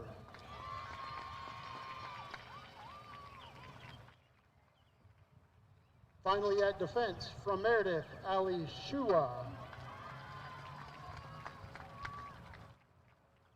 And from Southern Virginia, Josie Skopek.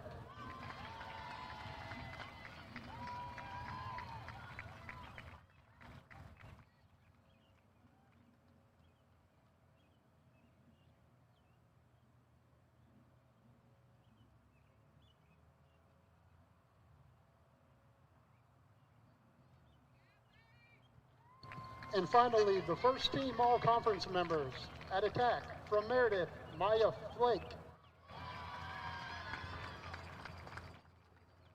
From Southern Virginia, Tyler John. From Averett, Elizabeth Beasley. And from Meredith, Kylie Phillips.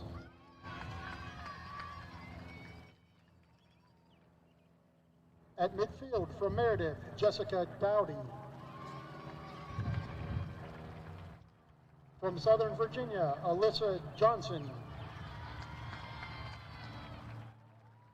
And from Meredith, Ariana May. At defense, from Southern Virginia, Holly Kuna. From Meredith, Cameron Muschet. And from Meredith, Meredith Sinkler. Finally, at goalkeeper, from Meredith, Mackenzie Bianchi.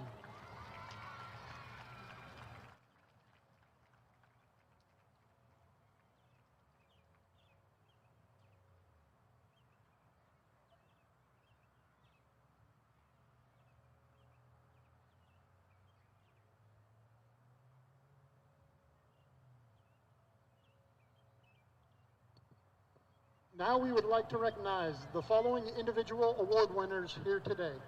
First, the 2022 USA South Rookie of the Year from Averett, Faith Bolin.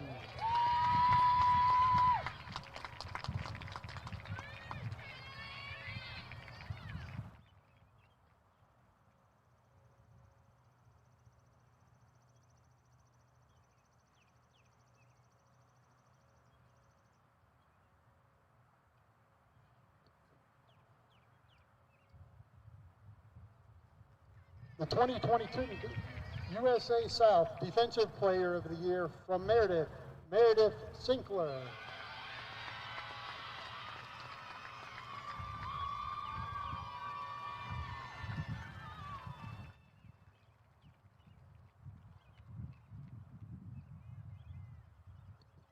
The 2022 USA South Player of the Year from Southern Virginia, Alyssa Johnson.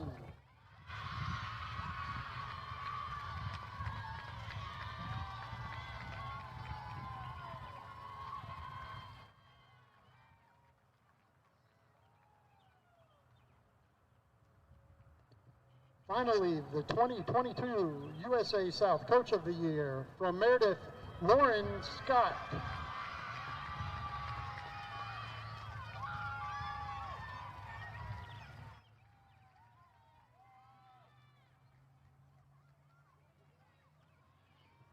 Once again, let's congratulate the USA South Women's Lacrosse Award winners. Now we'd like to recognize the Women's Lacrosse regular season champions from this past year, the Meredith Avenging Angels.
At Cardinal Family Dentistry, we are honored to serve the community of Apex by providing honest, compassionate dental care. We focus on preventative care and education to make sure all of our patients enjoy optimal dental health, and we offer judgment-free treatment if you're in need of a corrective procedure. Dr. Barker and the rest of the Cardinal Family Dentistry team want to be a resource for you when it comes to your dental health. So we always keep you well informed and offer honest guidance to help you make the best decisions for you and your family. Give them a call today at 919-589-5001. That's 919-589-5001. Or visit them online at cardinalfamilydentistry.com. Need a place to manage your investment? Then look no further than Fidelity Investments of at Cardinal Family Dentistry. We are honored to serve the community of Apex by providing honest, compassionate dental care. We focus on preventative care and education to make sure all of our patients enjoy optimal dental health, and we offer judgment-free treatment if you're in need of a corrective procedure. Dr. Barker and the rest of the Cardinal Family Dentistry team want to be a resource for you when it comes to your dental health. So we always keep you well informed and offer honest guidance to help you make the best decisions for you and your family. Give them a call today at 919-589-5001. That's 919-589-5001. Or visit them online at cardinalfamilydentistry.com. 1 in 3 adults in America have prediabetes, but most don't know it. To let people know it can be reversed before it becomes type 2 diabetes, professional basketball player Julius Randle is doing everything in reverse. I'm only dunking with reverse windmills. I drove the whole way to practice in reverse. I don't recommend it. This move's called the reverse shuffle. I do recommend it. And it took me months to learn how to speak in reverse, like this. Years 10 almost for diabetes type 2 with living Ben has mama. In other words, my mom has been living with type 2 diabetes for almost 10 years. So together, we want to... Ladies and gentlemen, good evening and welcome to the campus of Meredith College for today's 2022 USA South Women's Lacrosse Tournament Semifinal, featuring the second-seeded Southern Virginia Knights and the third-seed Averett Cougars. Before we begin, a reminder, the NCAA and USA South Athletic Conference promote good sportsmanship by student-athletes, coaches, and spectators. We request your cooperation by supporting the participants and officials in a positive manner. Profanity, racial or sexist comments, or intimidating actions directed at coaches, players, officials, or any other team representatives will not be tolerated and are grounds for removal from the site of competition. Also, the consumption of possession of alcoholic beverages is strictly prohibited. Thank you for your cooperation and please enjoy today's game. And now for the starting lineups. First for the Averett Cougars. Number 1, senior defender, Lainise Akinyi. Number 2, junior attacker, Morgan Deering. Number 3, freshman attacker midfielder, Faith Bowen. Number 6, junior defender, Kelsey Steckroth. Number 10, freshman, Rachel Rios. Number 11, junior defender, Riley Leodore. Number 13, senior defender, Lada Matella.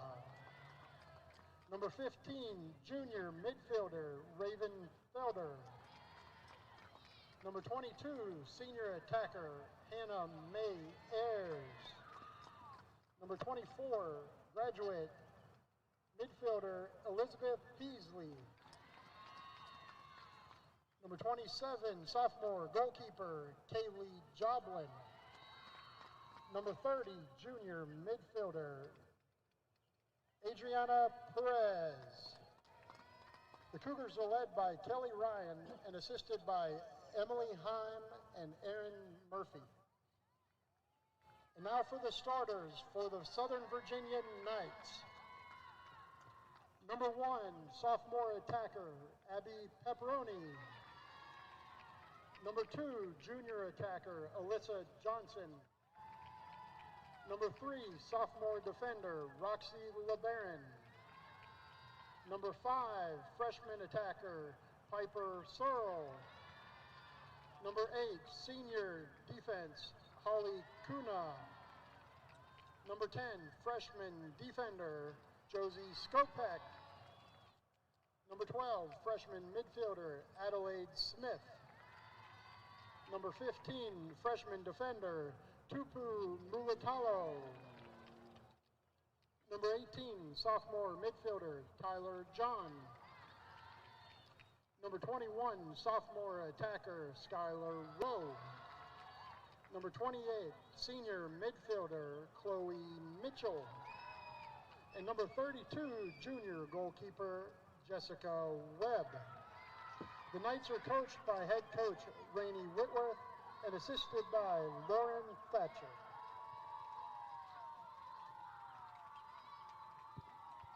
That is your starting lineups for the game 2 of the 2022 USA South Athletic Conference. I'm Petey Dorris with your call today. Jonathan Hudson standing by. How you doing today, Jonathan? I'm doing great. How you doing, Pete? Man, I'm doing wonderful. What a great game the first game was as Meredith controlled the way and beat Methodist, and we'll play the winner of this game tomorrow at 3 o'clock. But taking a look at the previous matchup, Southern Virginia able to escape with 11 goal advantage over the Cougars, 20-9. But, you know, it's tournament play. It's just like March Madness at basketball. Yeah. You come out to play, it's win and survive. And that's exactly what each one of these teams are trying to do, is face the Avenging Angels tomorrow in the championship game and ruin the Avenging Angels' 8th consecutive USA South championship. Yep, and for Southern Virginia, they're going to run their offense through Alyssa Johnson. She was a USA South Player of the Year, and she had 7 goals in the last outing against Averett. So she's going to be a force to be reckoned with, and that's a player that Averett's going to have to key in on defensively.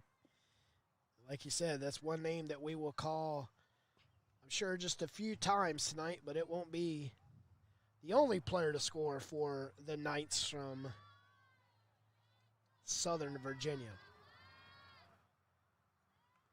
Southern Virginia being all whites, tops, black shorts, red numbers.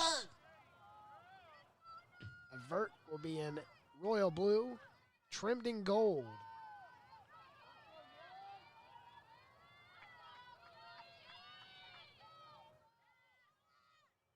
The first draw will head Southern Virginia's way. Southern Virginia sprinting in the offensive side of the field. They're going to get a first shot at goal. Spin the ball over to Alyssa Johnson as she holds it about 20 yards from the goal. Going to go behind the net. Great passing by the Knights. Start this action here. Very patient on this first possession. As you see Johnson trying to find a lane. Previous last game, it was quick. We had 2 goals in the first 2 minutes. And a minute's gone by in this action, and we have 1 shot at goal.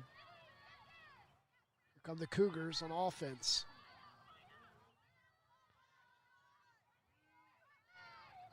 She's taking it herself all the way down. Stopped.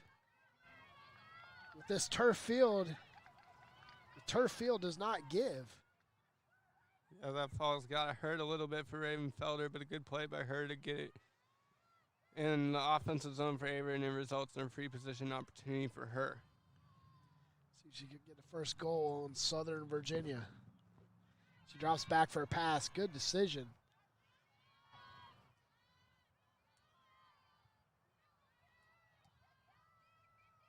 Cougars. It's like the slower pace in this game compared to the last game is a little slower. So we're 2.5 minutes gone by in the first and only 1 shot at goal. Cougars working on offensive side of the field.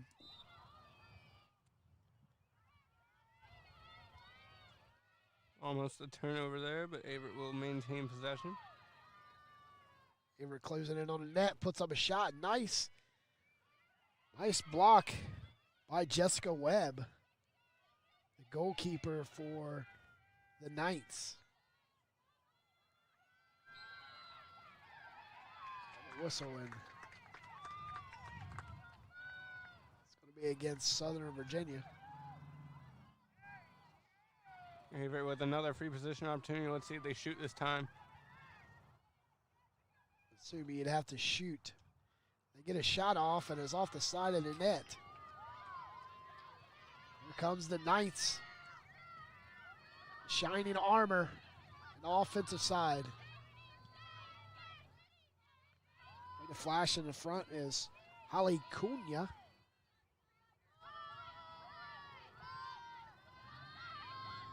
Nice pass, and is tipped. It's tipped by Faith Bowen. Shot on goal. Picking up the first goal was Chloe Mitchell. By number 28, Chloe And that'll be her 29th goal of the season. Chloe Mitchell has been an offensive spark for the Knights this season, and she continues it here, opening up our scoring. Southern Virginia up 1-0 with 12:21 left in the first quarter.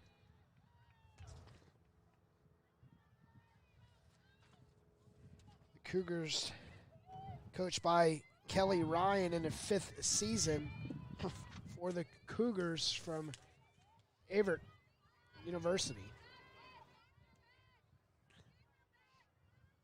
See if Averett can get the draw here. He lost the draw at the beginning of the game. Loose draw, and coming out with it is the Cougars.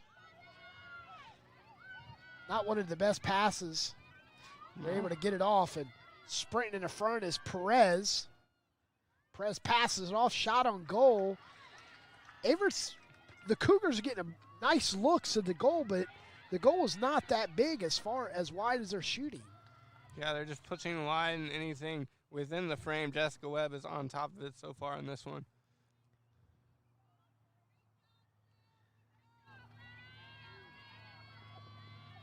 Jessica Webb, a great goalie with 88 saves this season, a save percentage of 41.5, and only a goals against average of 12, which is not that bad in lacrosse. Nice pass behind the net, working the backside of the net. The Cougars. As Raven for the Cougars. I expect Raven to have a few goals today. The junior, the midfielder and attacker. She's working a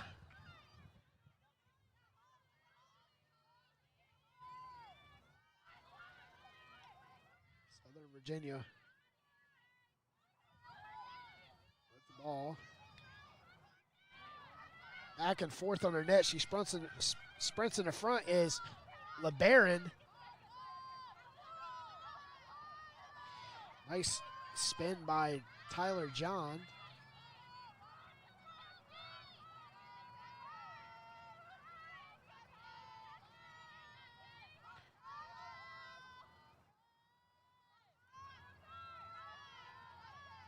Looking just like the Cougars are stacking a box like you would to stop a run offense in football. Yeah, they're really packing it in, not wanting to allow any of the Knights to get in close to that shooting area.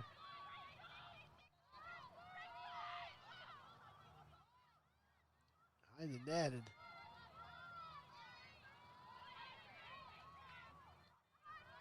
back out. Couldn't get the pass off, but cutting right in front of the net was a wide open Smith. Southern Virginia leads, 10:06 left in the first. 1-0, goal bounces, does not fall through. Great save by the Cougars, Joblin.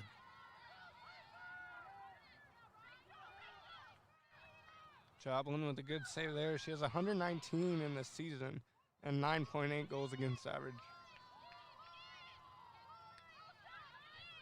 What about stat?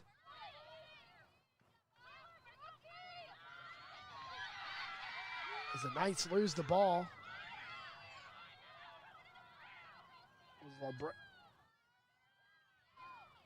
Cougars sprinting that front side of the net. It's 1-0. Through 9 minutes left in the first. Averett's had plenty of opportunities, haven't been able to get one past Webb. Webb has been sharp in goal for the Knights. Look how Webb is standing in front of the goal. She's not standing at no slouch. I mean, she's pretty much, you're going to have to go between her legs because you're not going high. For sure. Nice defender.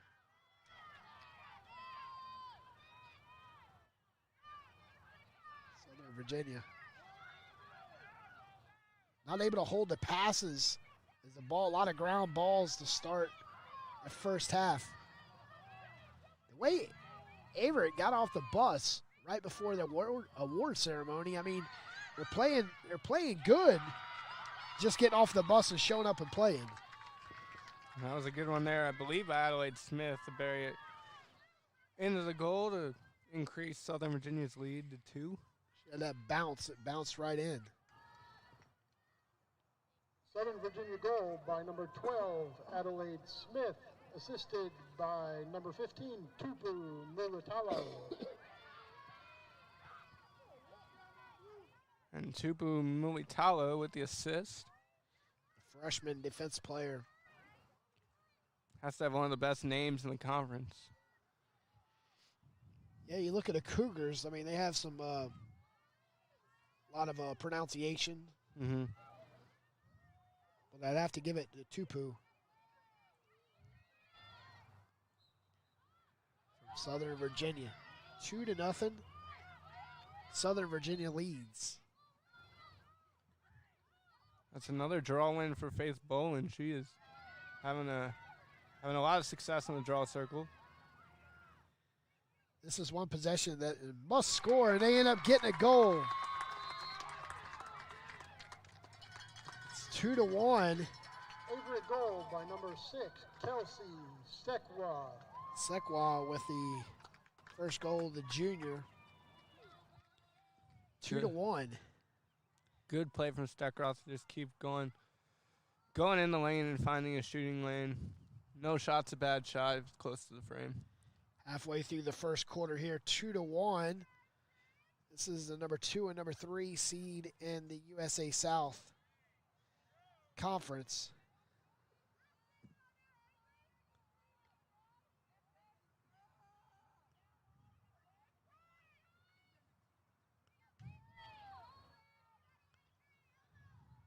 See the draw.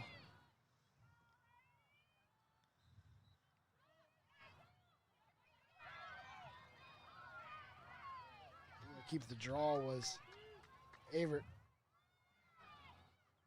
And again, Faith Boland with a draw control. The Cougars will play it up top. They'll look to try to tie this up.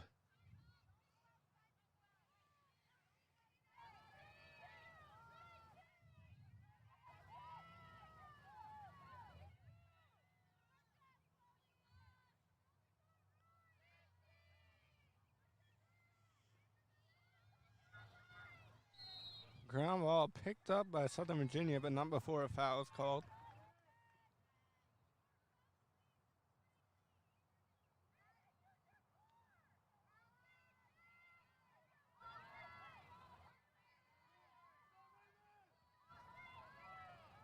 It's a free possession shot here.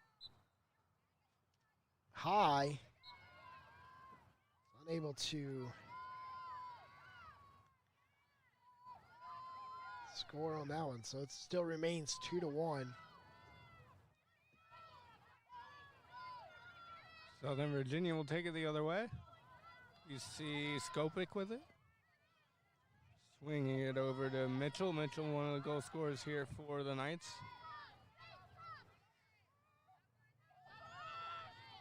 We'll find Johnson. Johnson will swing it down low. Interesting to watch how they move the ball compared to Meredith, even as a 2 seed.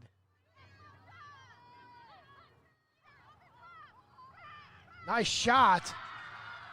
And connecting was Alyssa Johnson. Nice assist. Southern Virginia goal by number 2, Alyssa Great Johnson. cut from Alyssa Johnson to Assisted cut by number into 1, the shooting Abby lane, receive a great Averett. pass, as you said, Pete, and bury that one in the back of the net. Pass job on.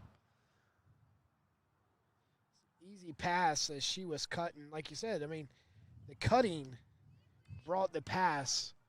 And she took it right over her right shoulder and just whipped it right in and picked up the goal. Now they lead at 3-1.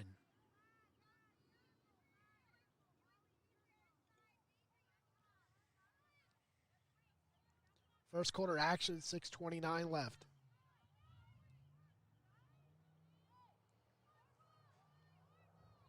Averett's done a good job on the draw, but they haven't been able to maintain possession. They've forced a few ground balls, and Southern Virginia's been able to create some turnovers out of that, capitalize as they're up 3-1. Coming out with the draw was Southern Virginia. That's Chloe Mitchell.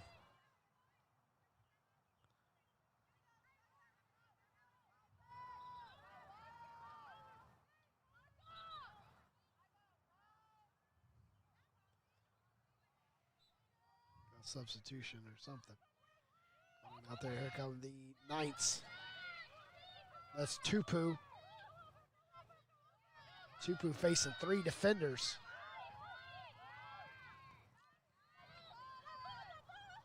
Tupu looking.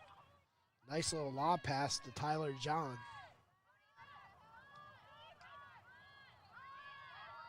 Lisa Johnson already has a goal in today's action.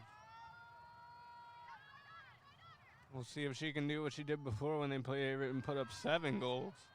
That's a crazy number. And a shot. Southern Virginia goal As by number Alyssa 2, Johnson. Alyssa Johnson. You coughed that one up. That's 2 goals, 5 more to beat the last time 7 goals. 4-1. If I'm Averett, I'm going to double or triple team Johnson until someone else can score. Just try to switch something up defensively. Try to prevent the Knights from scoring again.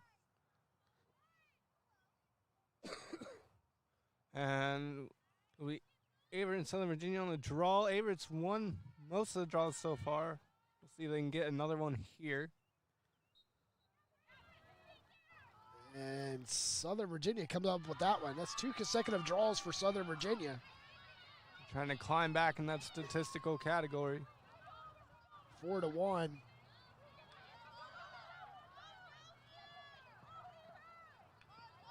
Southern Virginia. Skylar Rowe. He's inside and battling with it in there. Coming out with it was Adriana Perez. Perez trying to get on an offensive side of the field for the Cougars. And scooping it up was Smith.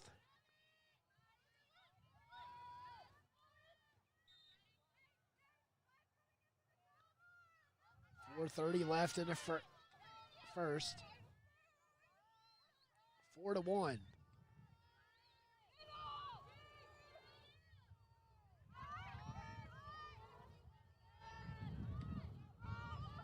Little wind picking up here.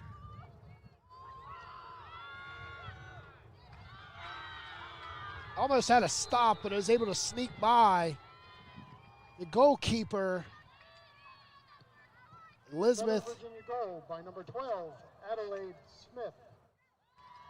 Smith picks up in the scoring column, 5-1. Good goal there by Smith. Again, a low shot location that's been working against Joplin so far. And Southern Virginia trying to extend their lead even more. And this one, they just have crisp passing, Pete. Yes, and it helps when you a goalkeeper like Elizabeth Peasley. She tried to flip over her stick, and at the time she was just 2 seconds behind, and the ball was able to sneak through. But she was there to stop it. But the crisp passing can cause the deflection of the goalie's sight. And rushing and spinning and putting up a shot. Nice block by Jessica Webb, but it's a great take by the Cougars. That was Peasley trying to get a goal for the Cougars. She has 60. She leads the team, but hasn't gotten one yet tonight. Peasley, the grad student.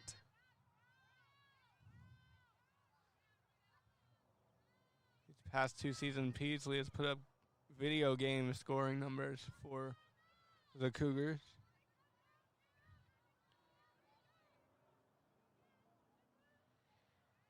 Kaylee Joblin can stop the offense of the Knights. It's 5-1. Look at between Joblin and Webb, 2 goalkeepers. You take a look at how Joblin is standing and how Jessica Webb stands. Mm-hmm. You can tell exactly how the Knights are able to sneak the goals through.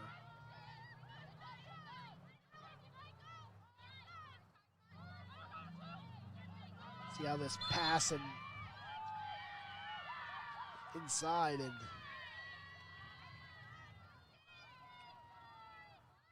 we have a free position. Looks like Kuna on the free position. No, scratch that. That was John. She dropped the ball out of her stick. It's Tyler John, the sophomore. She'll line up for another attempt.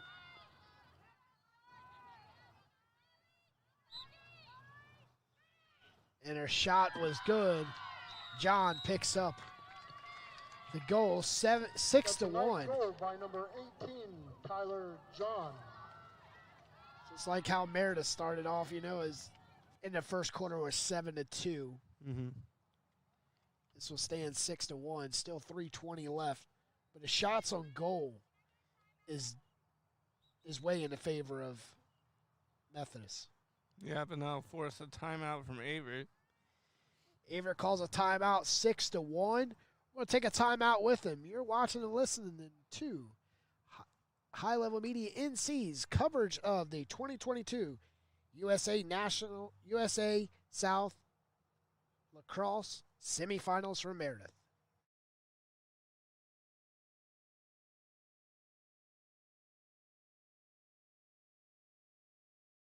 Dentistry, we are honored to serve the community of Apex by providing honest, compassionate dental care. We focus on preventative care and education to make sure all of our patients enjoy optimal dental health, and we offer judgment-free treatment if you're in need of a corrective procedure. Dr. Barker and the rest of the Cardinal Family Dentistry team want to be a resource for you when it comes to your dental health, so we always keep you well informed and offer honest guidance to help you make the best decisions for you and your family. Give them a call today at 919-589-5001. That's 919-589-5001. Or visit them online at cardinalfamilydentistry.com.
Great offense by the Knights forced the Cougars to call a timeout. 6-1, 3:20 left in the first.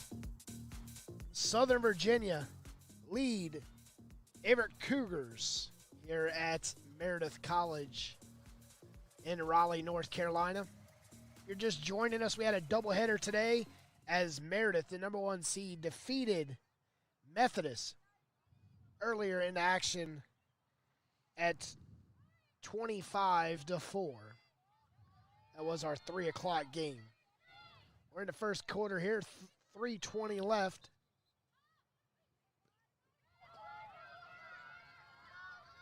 With the draw, coming out with it is the Knights.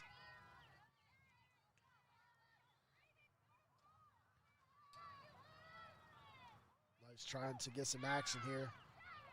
As Cougars started off getting plenty of opportunity at the offensive side of the net, but unable to score.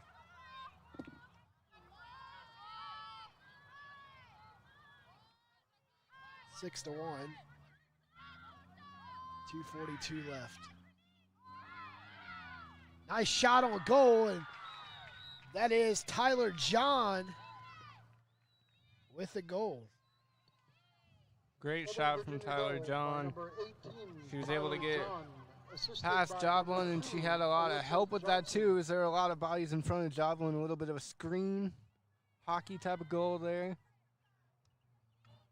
And it'll count, and Southern Virginia is up 6 with 2:37 left in the first quarter.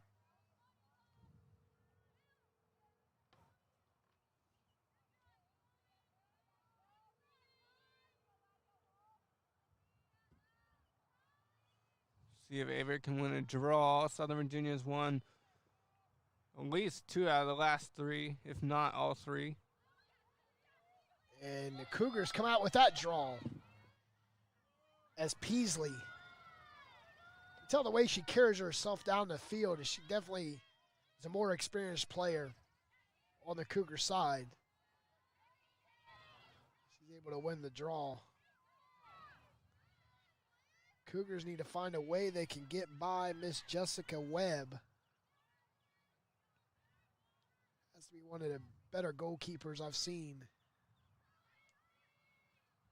this season. Averett does cough it up there, and Southern Virginia will scoop it up and reset to run their offense. Work to get a clearance.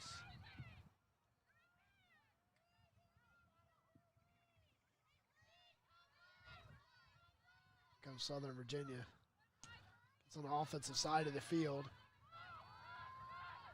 We're going to keep capitalizing. Loose ball turnover. And that's Perez.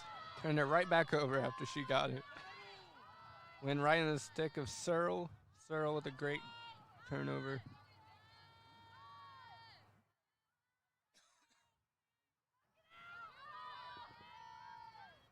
Southern Virginia setting up offense.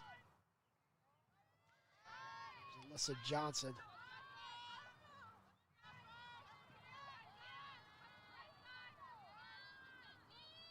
Trying to find the right opportunity to break towards the net and get a quick goal.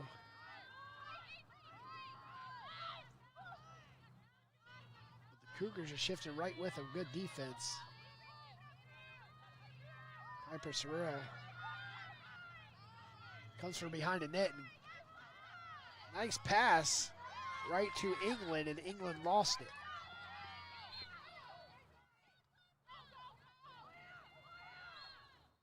As Lotta pushes the ball on the offensive side for the Cougars.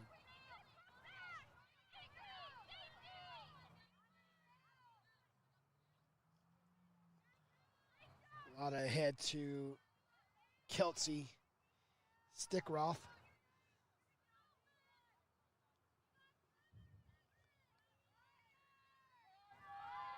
Cougars with a chance on the offensive side to get a goal, and that's going to take us to the end of the first quarter. At the end of one, 7-1, The Knights lead the Cougars. You're listening to High Levels Media's coverage of the 2022 D3 USA South Conference semifinal from Meredith College in Raleigh, North Carolina.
Seven to 1 after one. The Knights from Southern Virginia lead Averett Cougars here inside the doubleheader at Meredith College. Jonathan, what a great start for the Knights against the Cougars in the late game. Yep, it was a similar start to the one we saw in the Meredith game where Averett was able to get a goal early and kind of pressure Southern Virginia, but after that, Southern Virginia settled in, netting 2, and then they didn't look back from that, getting 5 more, and they're up 7-1. Their offense is clicking. They also have to say a big thanks to Jessica Webb in that one because she had 3 or 4 key saves to keep the scoreline at where it is. And that's exactly what kind of goalie you need early in the game. As long as your offensive side of your team gets a few goals, give you some of that cushion to kind of take a back seat role. But get ready to start the second quarter of action. Within the next hour or so, we'll start to see the sun go behind the clouds. See that beautiful blue sky here in North Carolina. The sun will be setting to our west behind us.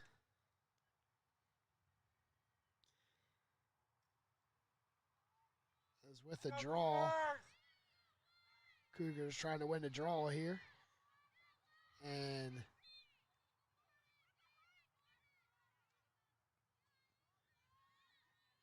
the Cougars come out with a switch of sides.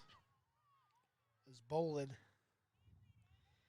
Let's see if the switch in sides of the field helps the Cougars an advantage as the sun's to their back. White was in their face on the other side and shot and a little wide left. But it's a nice shot by Faith Bolin, the freshman.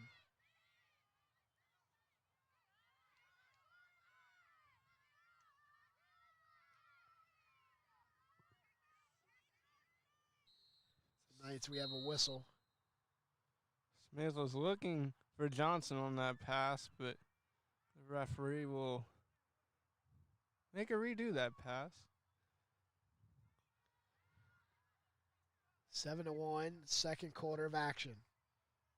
Smith's a great player in the midfield.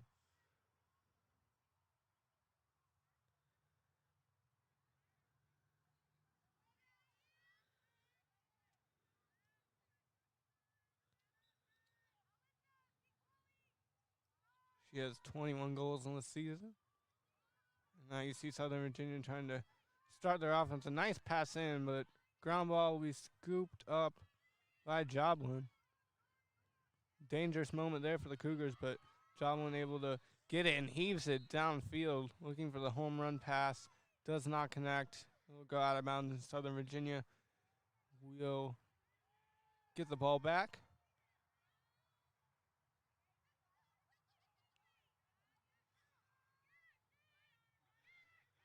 Easily running up the field. Peasley, the grad student for the Cougars. Nice pass, but it was scooped up. Interception. She was going behind the net. It was the Cougars. As Roxy is rocking it across her stick. She passes it ahead.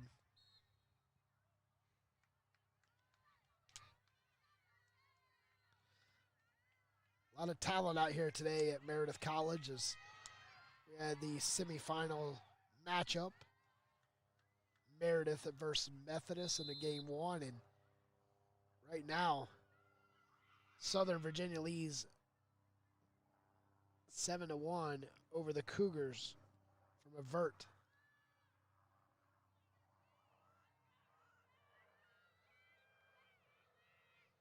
Averett needs to get a stop this possession and see if they can get an offensive possession of their own.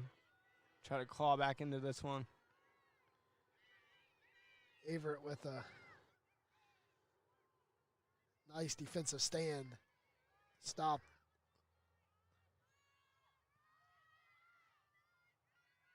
The scoring of the Knights.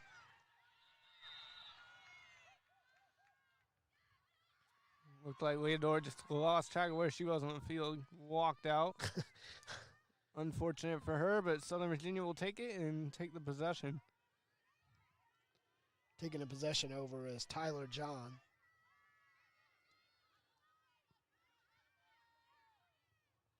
As the sun goes down, the temperature drops a few degrees and the lights cut on.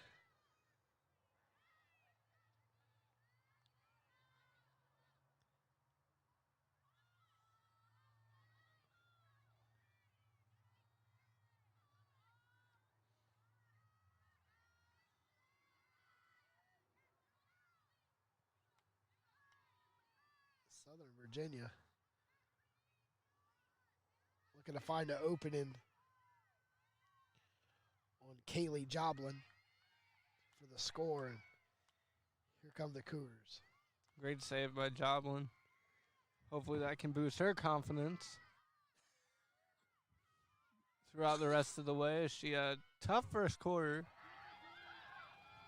Now Averett trying to go on the break. 7-1 is your score, 10:43 left. Well, Barron able to evade 4 defenders to get the clearance. And now she's going for the goal as well. Barron will pass it behind the goal. She'll get it right back. And now the Cougars will set up their offense. Set the offense, but you got to take a look at Faith Bolin as she holds the ball in her stick now. Trying to break towards the net. Raven driving 2 defenders, still with the ball and coming out with it and pushing it behind the net to Morgan Dearling. Peasley, nice passes, intercepted and back in the hands of Dearling. 10 seconds on the shot clock. The shot is scooping it up and helping her goalie was Skopek. Good save by Webb. Better play by Skopek to save the goal there. Could have been kicked in, anything. Kicked, batted, like you said, anything that could have. Those are the rebounds where you just thank your defender when they come back down the field.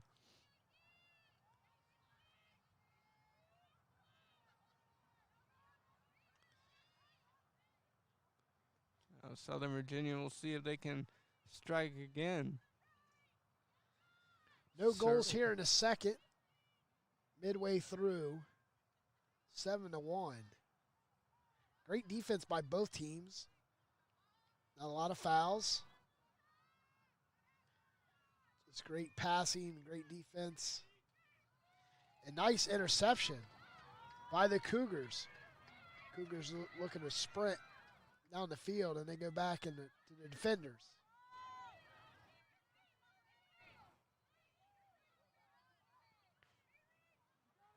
Jablon looking for someone to pass to. Threads it back to the right side. Ground ball being fought for. Averett will scoop it up, and they'll play it back to Job. Joblin is facing a good defense by the Knights. Can't get the ball up the field with 50 seconds left on the shot clock. They're sprinting. They get it in the hands of Reynes. She'll move it down before she lobs it to Perez. Coming out with it is Cunha. Cunha clears it for the Knights.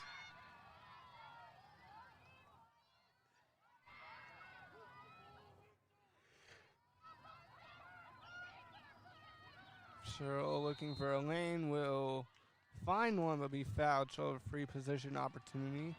Piper Searle with the free position.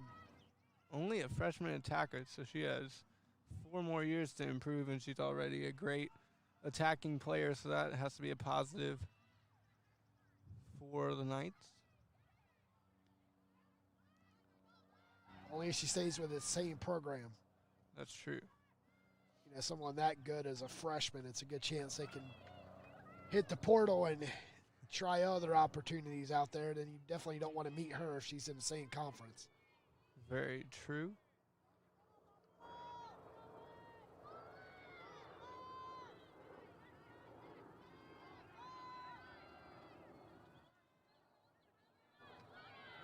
Cougars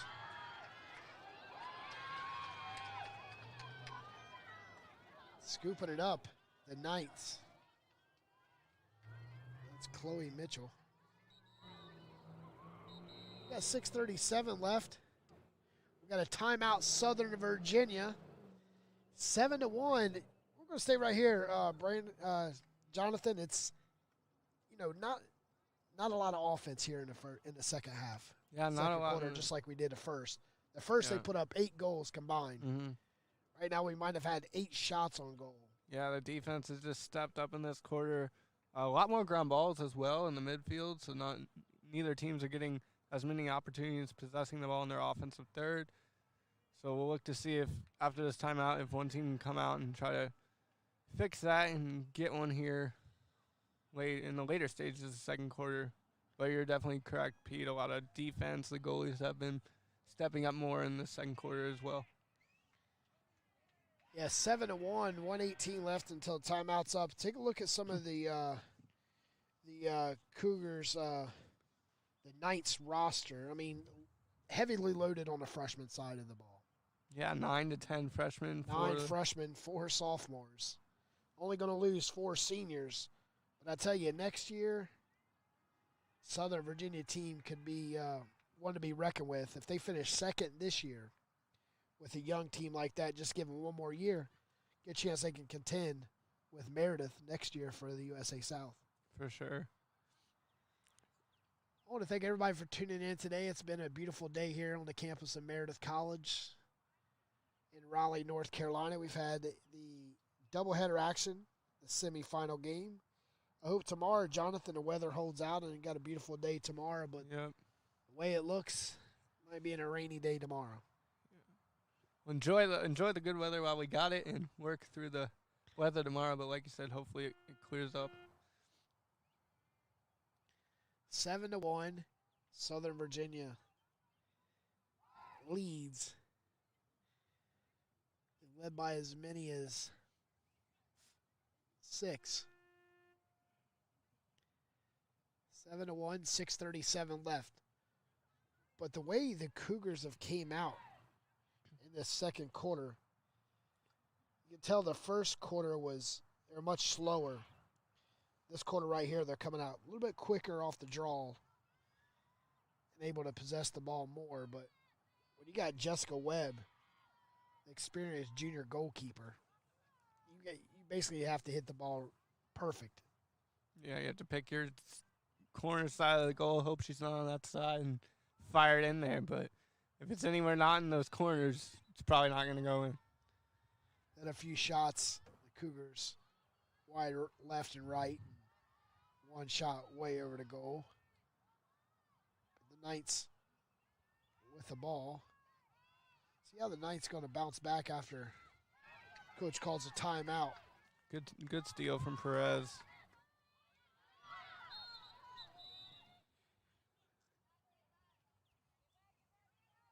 As Raven Fetter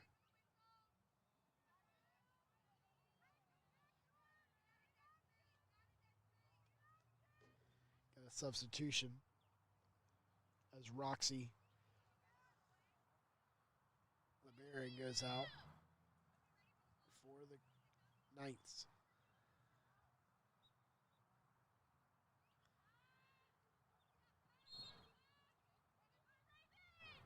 Great defense.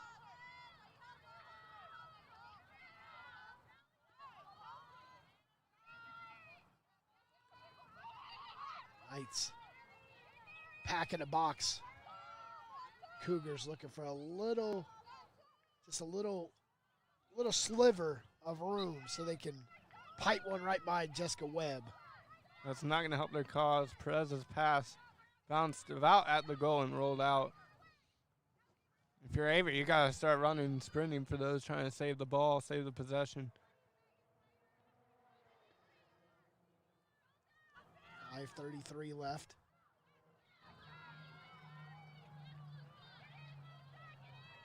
Alyssa Johnson has a goal today. It's the center of the field over to Mitchell.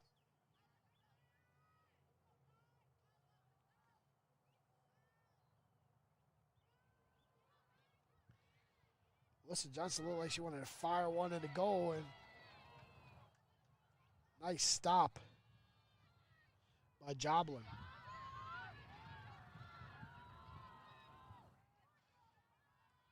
As Perez for the Knights pick it up.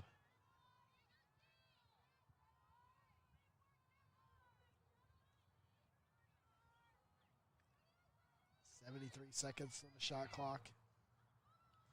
Let's see if Southern Virginia can set up a good set play here. They're slowing their offense down.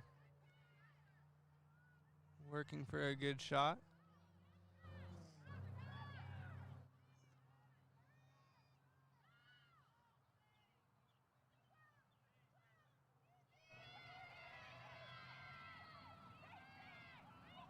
Nice help. Coming in was LeBaron. She loses it right to the Cougars. Cougars sprinting in the front court. Nice pass to May Ayers.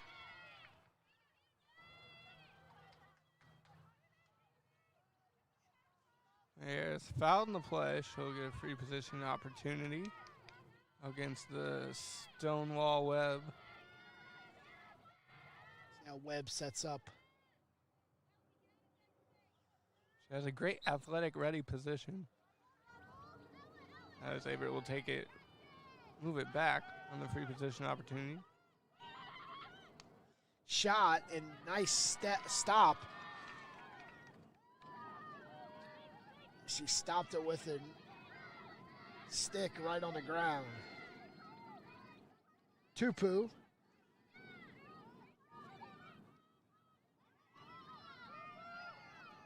Shaking and baking.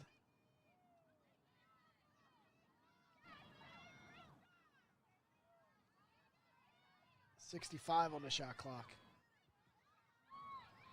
7-1. Shot. And picking up the goal was Smith.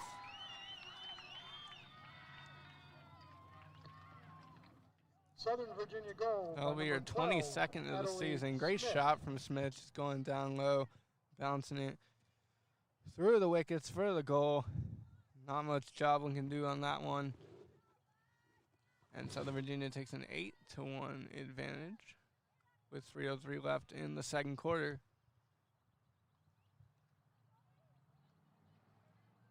The winner will play Meredith College tomorrow at 3 p.m. We'll have it here. Right here, same YouTube channel. We'll have tomorrow's action pre-gaming at 2:45. We got 60 minutes of lacrosse with Meredith in the winner of this game. And right now it looks Southern Virginia, the 1 will play the 2 in the championship game unless a quick offense from the Cougars steps up. Averett needs a 5-goal run really badly right now, Pete. We've had 1 goal in a second. And the shot is they're shooting right at Jessica Webb. I mean, take a look at her last name, Webb. Yeah. I Yeah, mean, what goes right in the webbing of the net right there. Of her stick. You're not going to get it past her unless you choose a corner, and they haven't chosen any corners on the last 2 shots. She's just going to make it look routine if you don't choose a corner or go low or hop it. In warm-ups, I saw her coach out there shooting them at her, and her coach couldn't even really score on her. So that tells you, you know. It tells you everything right there. And the coach is trying to score on you because the coach wants you to get, you know, better. Yeah. Progressively get better. If you stop him in warm-ups, you definitely be able to stop him during the game. And Jessica Webb allowed 1 goal. And the last time Meredith played Southern Virginia, they had success getting the Webb by creating a lot of traffic in front, a lot of switches, and getting goals that weren't just one-on-one.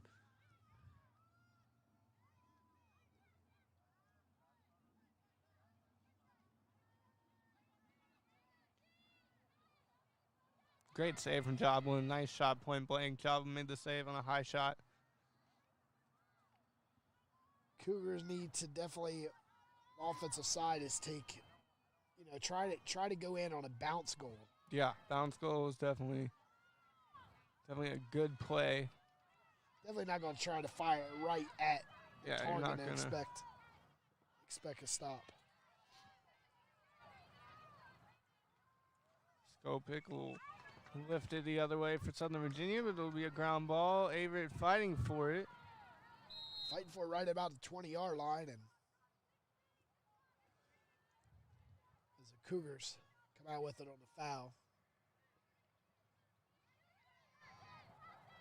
The Cougars need to get Perez involved more. She has the speed, quickness, and ability to cut and get in the lane, but she hasn't had the offensive opportunities yet.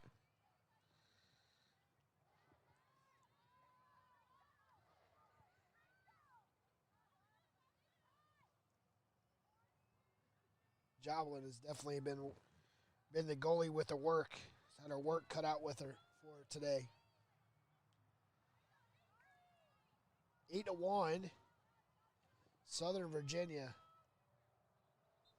leads. It'll be Averett's ball with 20 seconds left in the half. Will they push or not? Joblin bobbled it. Gets it back. She needs a home run pass. She hit one midfield with 7 seconds. Will they get a shot off? They had errors, but they didn't get the pass to her. Peasley with 1 second. Nope. And that's going to take us to halftime. 8-1 with 7 goals in the first quarter, 1 in the second. It's a 7-point advantage for Southern Virginia going into halftime. We're going to get a quick commercial break and come right back here with second half action in the 2022 USA South Athletic Conference semifinals.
8-1 since the first draw. It's been all Southern Virginia Knights over the Cougars from Averett University out of Danville, Virginia. I'm Petey Norris with your call today. We're going into the third quarter. Me and my colleague Jonathan Hudson here at Meredith.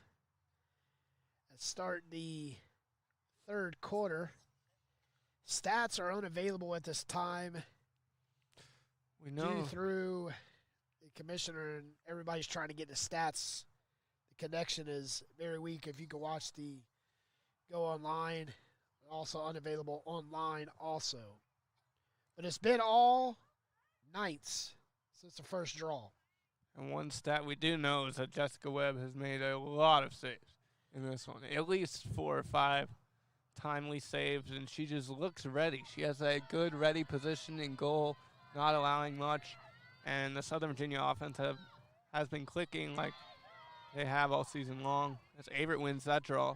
Yeah, second quarter, the Cougars took more shots on goal than the Knights, but the Knights got 1 goal in the second. So you stand 8-1 going into the third quarter. We'll see if both teams can clean up their play in the midfield in the third quarter. A lot of bouncing ground balls in that second quarter led to some empty possessions for both sides. I can tell you honestly right now, we're underneath this tent, but to me it feels like the temperature's dropped about 8 degrees without that sun. It's nice. You're going to definitely see how the weather holds up for the players. 8-1. Southern Virginia Knights lead the Cougars from Averett, and Averett gets a goal. Averett gets the first goal. Averett goal by number 15, Raven. And that was Felder. Raven with a goal. Raven Fetter, the junior. Great play by Raven Felder to get through she fought through contact to score that goal. She was getting knocked down by 2 defenders, fought through it, almost shot it as she was falling down and buried it. And then that passed Webb, and Pete, you talked about in that second quarter how they needed the bounce shot. That one bounced in. 8-2. The Cougars are not out of this one yet. Down by 6 with 29 minutes action left. Right now is when you give it all you got, leave it right on the field. Blood, sweat, and tears. Win in advance. Nice draw and a kickback right to her was Peasley. You can exactly tell on that one, Jonathan, the experienced grad student as Peasley was to get that draw. Yeah, fantastic drawing by her. She has so many as a grad student the extra year. Helps your stats, but she embodies that. I tell you, with a grad student, basically she got an extra year, but really she only played 4 years because 1 year was COVID. That's true. So That's true. Pretty much the she 4. might have 1 more year with the COVID year. Coming out with it is Webb.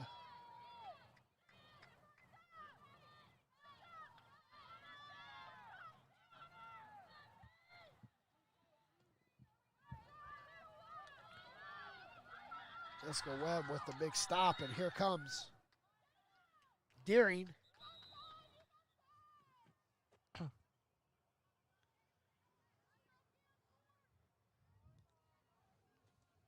Deering wanted to just go with that one on the restart, but not able to. The referees will bring her back. 12:42 left.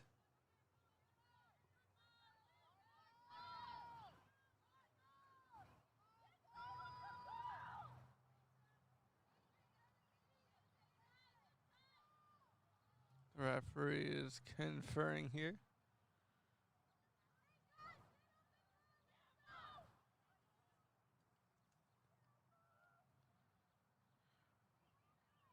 I want to thank everybody for tuning in for today's USA South Conference semifinal matchup here at Meredith Athletic Field and Track Complex on the campus of the Avenging Angels from Meredith University.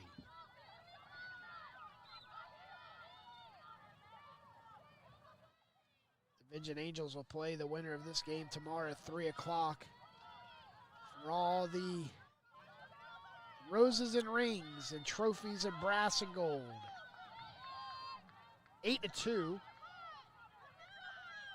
Cougars on defense. It's the Knights. Working is Johnson. Johnson has 1 goal. Will she get her second goal? And she does. That was a laser beam from Johnson. Just shy of the soccer goalie box, and she wung it from there. Southern Virginia buried it goal past by Joblin. number 2, Alyssa Johnson. Alyssa Johnson's second goal.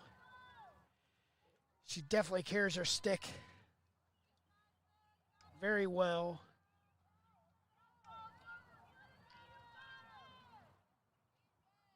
Nine to 2.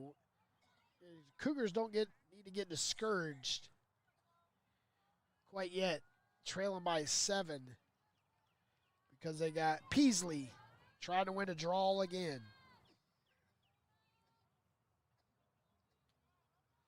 Let's see if Averett can get Peasley or Faith Bowen involved on the offensive side. 2 of their top goal scorers coming into this game.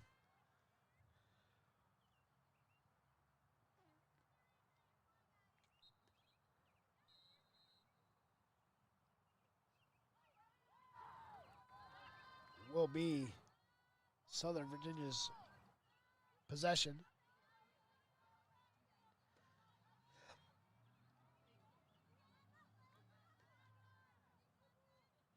This is Alyssa Johnson.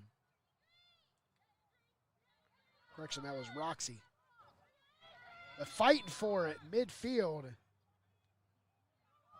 Will be a foul on the Cougars. Roxy LeBaron.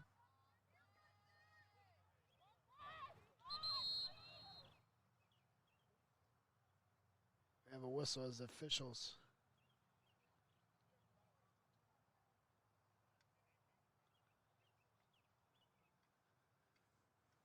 Not sure what the call was.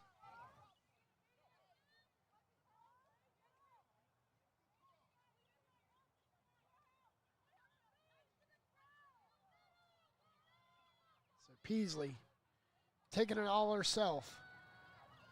Will she get a shot off? She does, but ball flicked out of her net.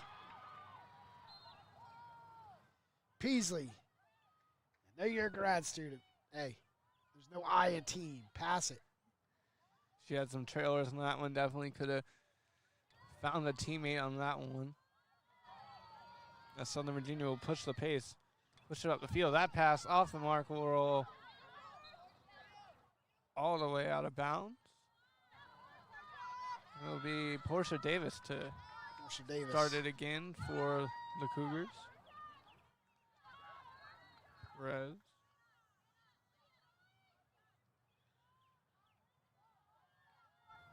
Cougars will swing it up, but the ground ball, and that'll be scooped up by the Knights. A little bit better in the third quarter compared to what it was in the first. Both teams had more ground balls than they had airmail.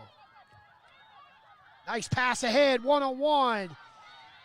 And she went over. The goal was Skylar Rowe. Skylar had the opportunity, one-on-one. You got to go low. Yeah, you got to go low. You have more, feel like you have more of a chance to miss high than low.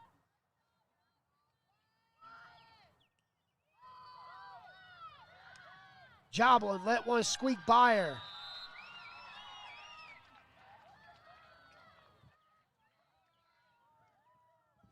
Southern Virginia, 8-point lead, 8-goal lead. Adelaide Smith.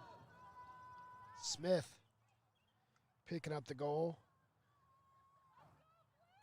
Nice shot from Smith, able to bounce it past Joblin. And again, good offensive possession for Southern Virginia. tell you, Joblin is defending high, and she's not quick enough to drop low and stop the ball.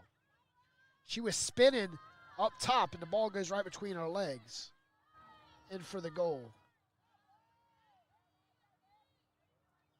One advantage, she doesn't have a lot of height, so you almost want to be like a hockey goalie. Want to kind of go down to where they have to really have a eye of a shot. Good draw control there from Tupu for the Knights.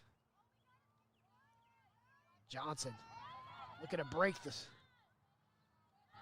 towards the net, and great defense. Nice pass inside, dumps it off, and back out to Johnson. Johnson switches hands, goes right side, shot was airmailed over the goal, and deep on the track. He's looking for that hat trick now. Searle trying to work behind the goal, wanting the spin move. Averett taking it away. Now she'll go, and she gets a whistle. I have to say, I was thinking right when she get in the front of the goal, I thought she was going to spin around her right wrist, but she still kept it tucked away. 10-2.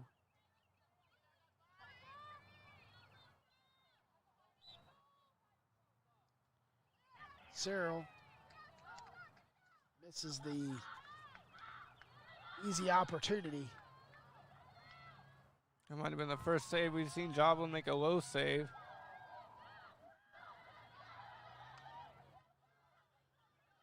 Joblin had a Knight right in front of her, trying to get a steal, an easy goal.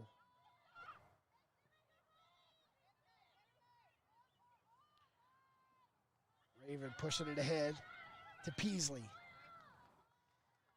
Correction. It's Mayers. Great play from Faith Bowling, getting in the lane, getting a lucky errant pass and burying it past Webb. Webb's showing a little chink in the armor this quarter. Well, the sun's going down. You know, your sun was in her face. That's true. And the last 2 times now she's getting comfortable, relaxed. You know, you have a big advantage on the scoreboard. You're up 10-2. Wouldn't quite really say it's comfortable lead to relax. But if you want to give up goals, you'd rather give it up today instead of tomorrow. For sure. Because right now, you know, you can afford to do that now. You might not be able to afford to do that tomorrow with the Meredith team.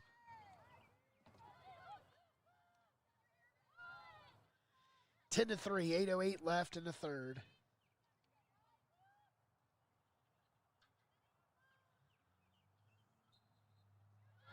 Southern Virginia.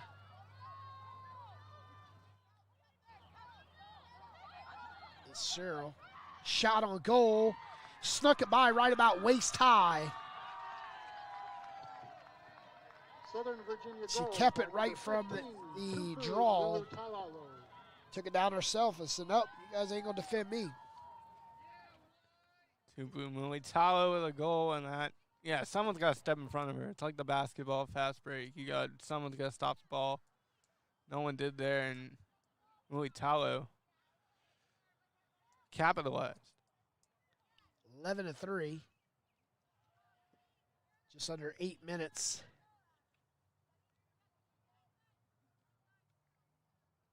Left. As Piper draw again. Can she do the same thing she did last time? Go down and get a quick score.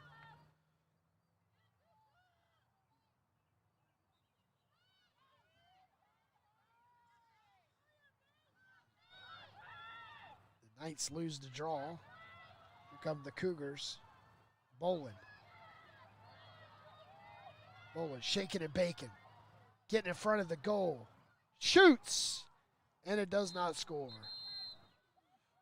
Nice look. Nice left-handed backhand. Does not go in. Card awarded against Southern Virginia on that nice cut to the goal.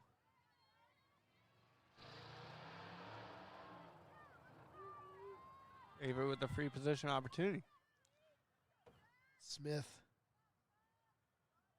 exits the field for Southern Virginia. Shot high. Not sure if it's a shot or a pass. Either way.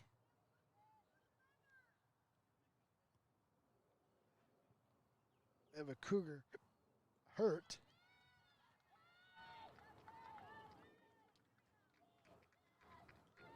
Eleven to 3.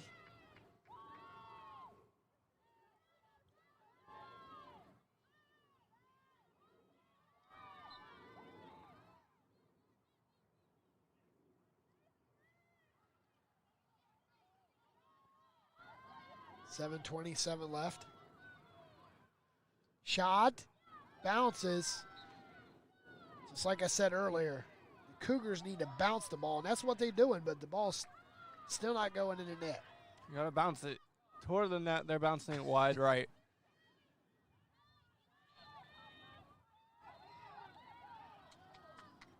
Wow, you run right out of bounds, not knowing where you are. You've seen that twice this game.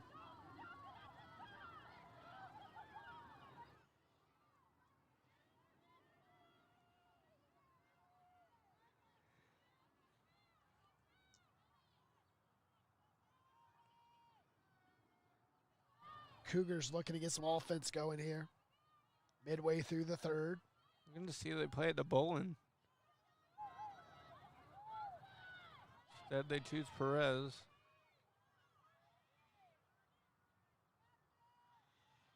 Another ground ball by the Cougars. Oh, she falls flat on her face was Piper Cyril. Correction, that was Tupa.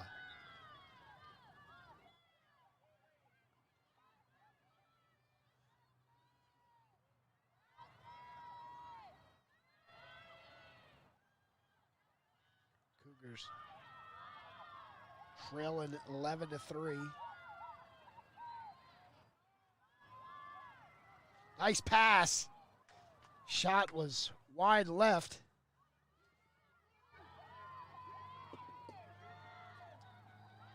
Shot on goal, and picking up the goal was Morgan Deering. That was a rare one there, Pete, because she went about chest high and got it past Webb. Goal by number 2, Morgan Deering. 11 to 4.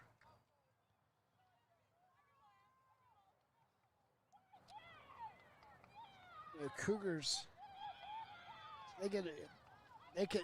In the first half, they would have made 50% of their shots. We might be 11 to 10 by now. Yeah, it'd be definitely a totally different ball game if they could have capitalized on some of those in the first 2 quarters. But they'll have to work with what they have with 5:40 left in this third quarter and a fresh 15 minutes for the final frame. If you're Southern Virginia, you want to bounce back here. You want a goal before the 3-minute mark. Just kind of calm the nerves, get the offense back flowing again.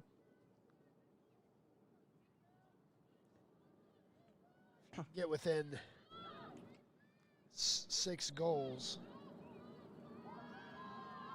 The defense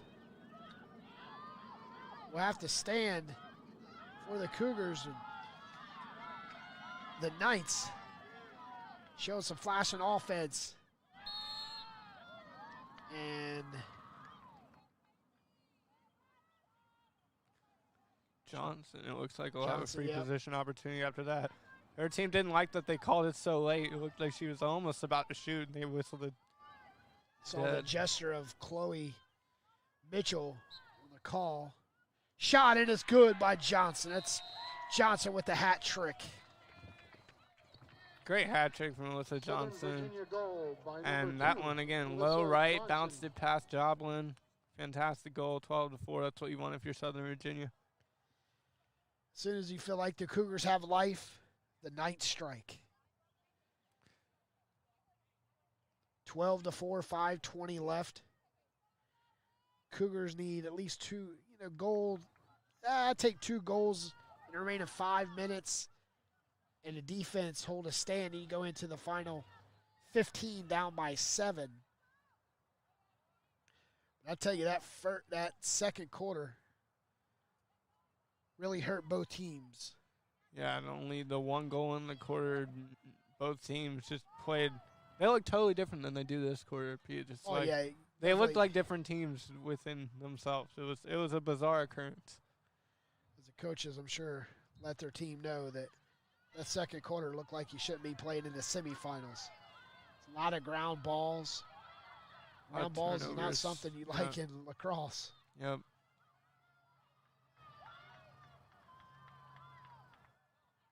I feel like the Knights from Southern Virginia have a better chance at airmailing it down the field to always someone open, and it's catching the Cougars off the defensive stance and gets easy goal, shot on the goal. Hand-eye coordination was off for Tupu.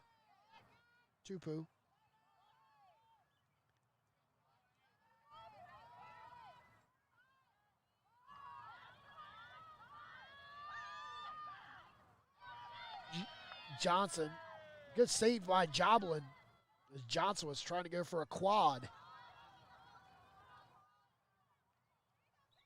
Perfect height on the shot, but any other time, Joblin would have missed it because she would have been defending low. Yeah.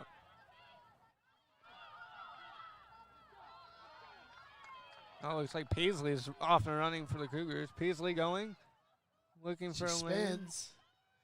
Has to pull it back out and pass it off. That'll be Bolin with a free position opportunity here. See if she can capitalize and get it past Webb.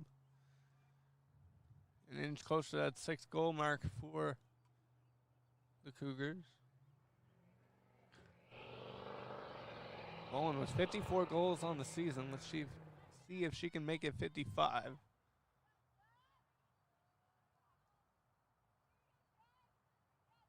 Bolin goes. Shoots. Nice shot. Nice block by Webb. She went right towards the goal, and, that was a perfect shot. One of the better saves for Jessica Webb today. Definitely. You get a free position shot. It's basically you and the goalie to stop it. And you try to bounce it. That's great defense. Nice spin by Bolin. Nice pass, and it's a goal for the Cougars. That second pass. Every time that second pass, if they connect with a pass within in the scoring position, it's hard to stop. Because you have all the defenders going for the defender who had it, and then they pass it off, and then it's like you're out of position on half the side, and then it's you, a goalie, maybe one defender if you're lucky. If Jessica Webb took her eye off any of that, that's why they scored. It's a great goal, great execution. 12-5. Get another goal right here. With 3:14 left, we could have an exciting fourth quarter. And after that last goal, you saw the whole Averett team just very excited, jumping up, celebrating that goal. They think they're in this one right now. But this right here, I tell you, this draw is the most important draw with 3:14 left. Agreed. And, Southern Virginia fighting for it, and here comes Cougars lose it. Got a whistle, and it's going with the Cougars. That was a great break for Avery. They didn't look like they were going to get to that. It looked like Skopik was going to pick that one up. Deering.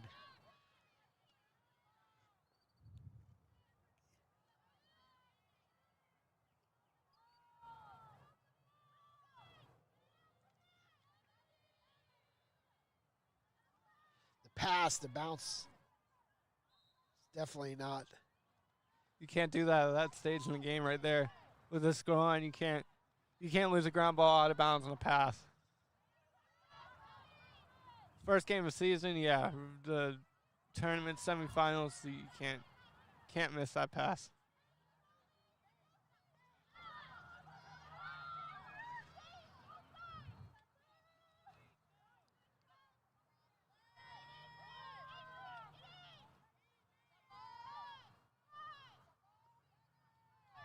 See if the Knights can capitalize on this opportunity after the errant pass from the Cougars. They swing it over to Smith. Smith will cradle it. Top of the key. A little bit of a bump from Perez. Need a big stop right here. Johnson. Looking to get a goal for the Knights. 12-5. Shot on goal and a nice stop by Joblin. Joblin with 1:18 left. Joblin's played a lot better third quarter and second quarter than the first one. Keeping him in this one. 63 seconds left. Another ground ball. Here come the Knights. The Knights with their shining armor. Johnson, shot, bounce shot, and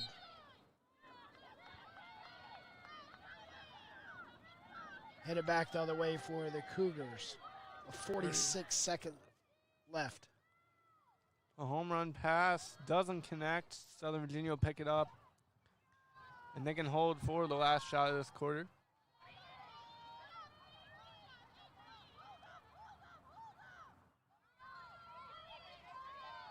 Nice look and nice pass. Great stop. And clearing it out was Perez. That was a great stop by Joblin. Joblin has played fantastic in this third quarter, keeping her team in it. That's going to take us to the end of the third. 12-5 at end of 3. We'll take a quick break and come right back here with the final frame. 12-5. The Cougars trail the Knights from Southern Virginia.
to 5, 16 seconds left until the start of the final quarter here as Southern Virginia leads the Cougars from Averett College.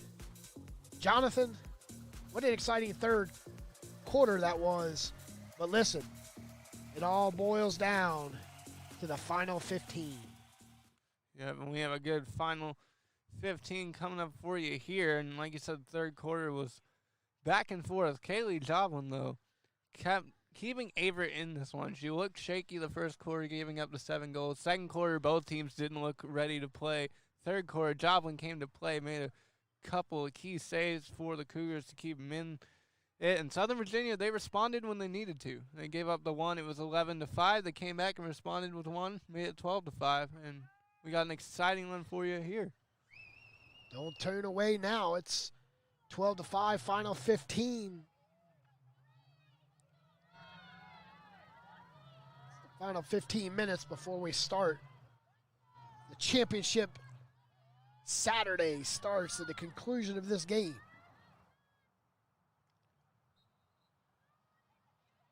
And with a draw, was fighting for it. Coming out with it, the Cougars. The chance to add in the scoring column.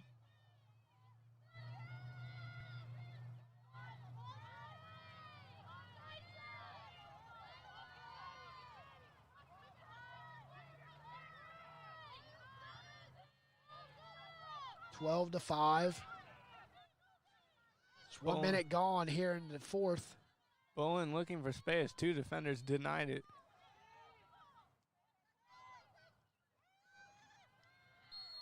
Bowen again, this time will draw the foul.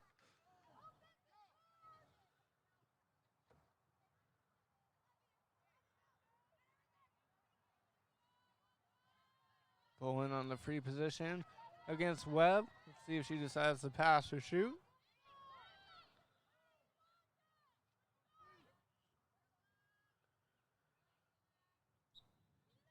Bowen going in shooting, and a good save from Webb. Bounces out. Webb with the big save.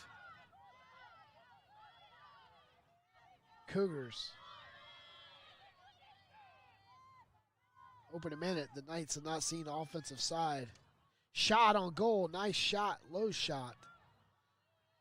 That was Felder who hit the deck after his shot. A lot of momentum into that one.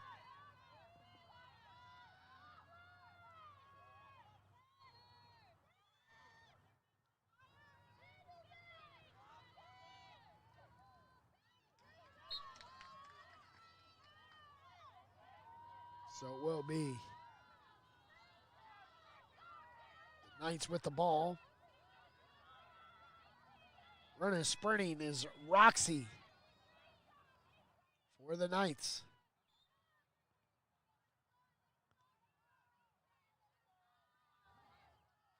Roxy Wilburn with 5 goals in the season. She's like a quiet scoring night, but she's made an impact in the midfield for the Knights.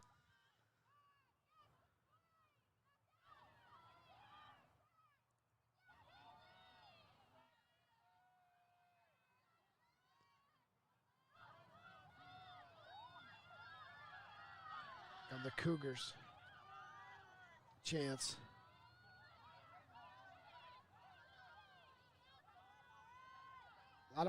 Lot more talking here in the fourth quarter. Both teams know what's at stake, know they didn't have to leave it all there. Communication has to be perfect, passes have to be perfect, execution has to be perfect. If you're Southern Virginia, you have a little wiggle room, but you certainly can't relax too much with only a 7-goal lead. With 12 minutes to go, that's a lot of time left. Yep. A little less goals.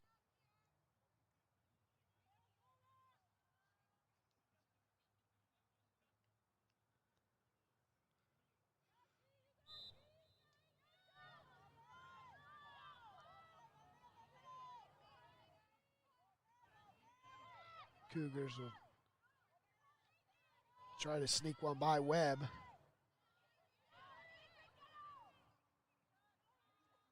Nice pass in the box, and Perez double team there. Well, it looked like she was trying to move to her left, couldn't. Tried to move back to her right, drew the foul. So show a free position opportunity. Perez versus Webb. Perez going in, shooting, airmailing that one. Why? She just lost that one, Pete. Try too hard. That's what happens when you try too hard. It's a game of how it flicking your wrist, forward progress.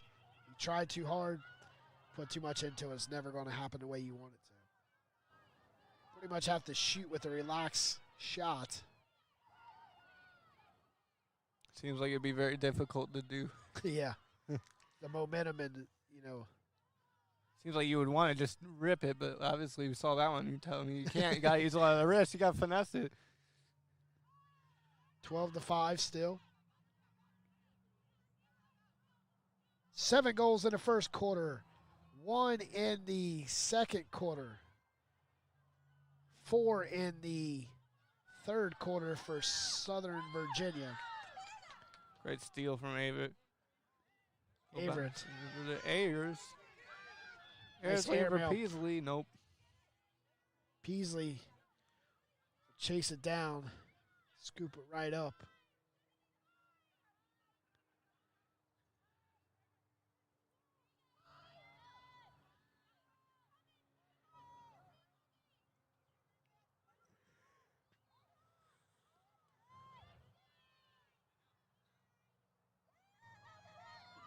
Looking for a shot, and it's hit right out of her stick. Great defensive play from Tupu.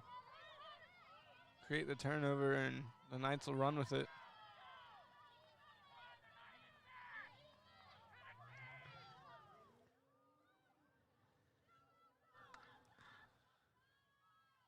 Here come the Knights on offense. Smith. Nice lob right behind the goal. 65 on the shot clock. Just approaching 10 minutes left in the game.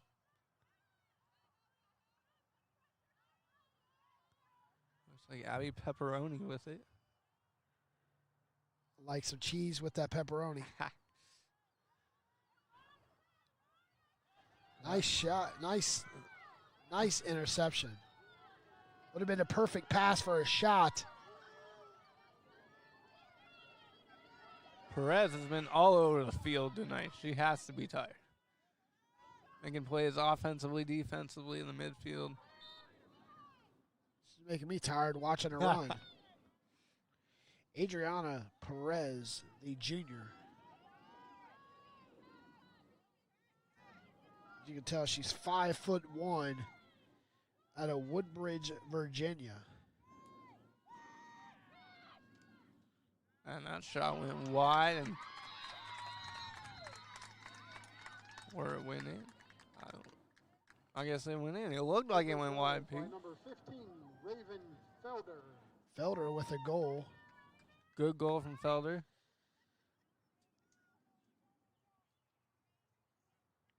And they cut it to 6 with 9 minutes and 4 seconds left. Felder, the junior, out of Bowie, Maryland.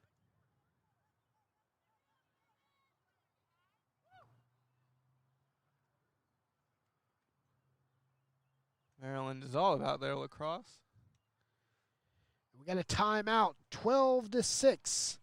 We're going to take a timeout with them. You're watching and listening to the 2022 USA South Conference semifinals from Meredith University in Raleigh, North Carolina.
12-6. The Cougars get a goal and call a timeout. Trying to regain a momentum. Down by 6. Goals with 9:04 left. You're listening to High Level Media's coverage of the 2022 USA South regular season conference semifinal.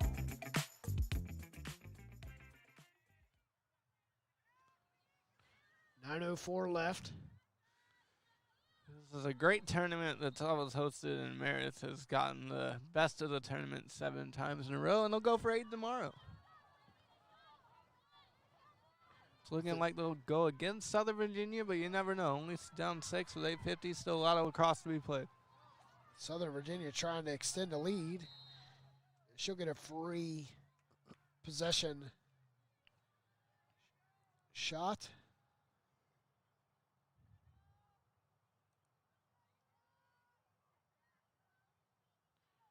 Good old free position. 12-6, 8:44 left. Joblin needs a save. A great save by Joblin. She had a feeling she was going low. Now the Cougars need to give Joblin some respect and get a goal. Nice airmail pass. Looking to take a shot.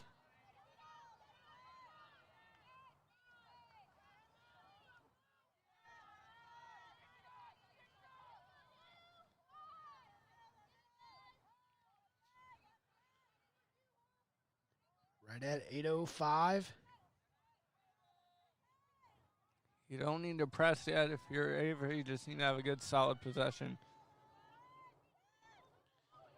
And a shot. We're going to take it back. It was Perez. Tupu. We'll bring it up.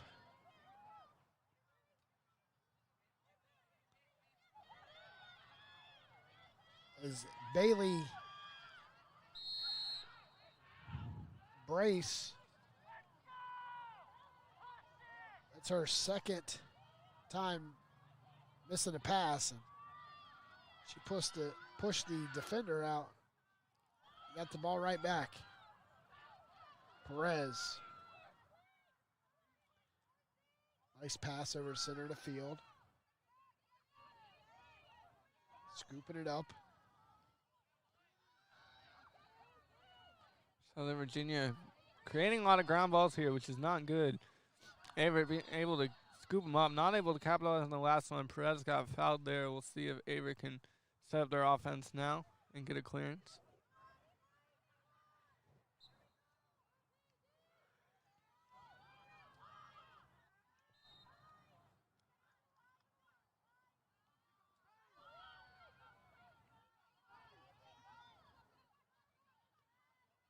Six, 6:30 left. A lot tighter game in this game than the first game, as we had a 1 versus the 4 seed. Yeah, but tomorrow will be the 1 and a 2. 1 versus 2 for all the hardware.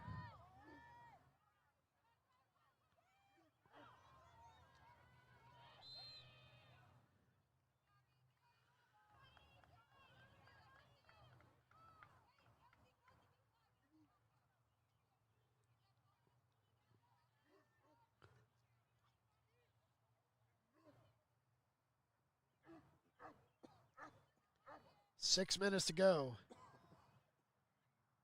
6 points for the Cougars. 12 for the Knights.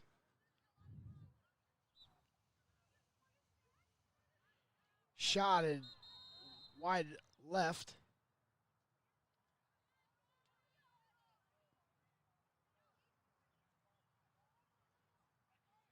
Knights with the ball.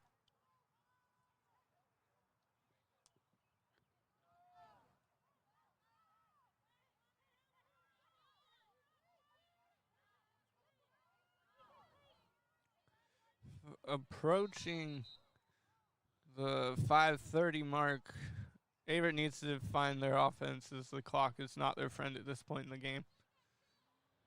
If they can get 2 before the 3:30 mark, there's still a shot. But they need to start revving up the intensity and speed in which they execute offensively and defensively in this one if they want to have a chance to play tomorrow.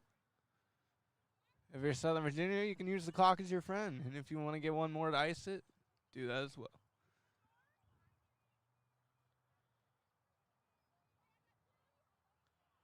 Taking 12-6. Taking a while for the refs to reset this one. The clock is stood at 5:55. For a minute, we'll wait for the whistle.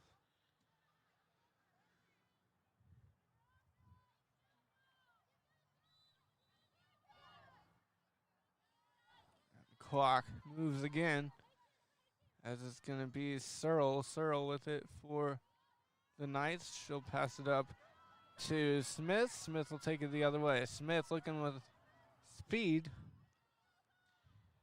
This is a big possession for Southern Virginia if they want to start spreading out icing on the cake. That's a good way to do it right there. Get Alyssa Johnson involved, and she'll have a free position opportunity. And she's 4 of 12 in the season, but she's had success in this game. Let's see if she can whip up some icing for the Knights. She does! And that'll all about do it. Alyssa Johnson with the goal. By number 2. Southern Virginia up 13-6. Her quad, her fourth Quad. goal. Like Fourth out of 13.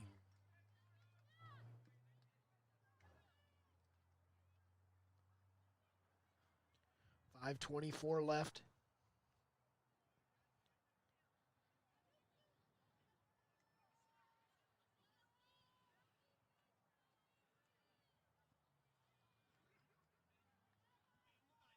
See who wins this draw right here.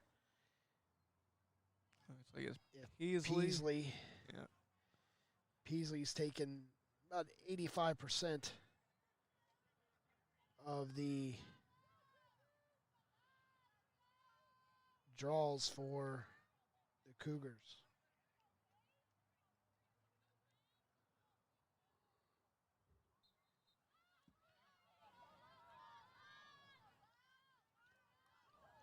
Cougars with it once again. Give it off to their goalkeeper, Joblin. She air mails it right at half field. They need about 6-7 goal run here. The shot, Jessica Webb with the deflection.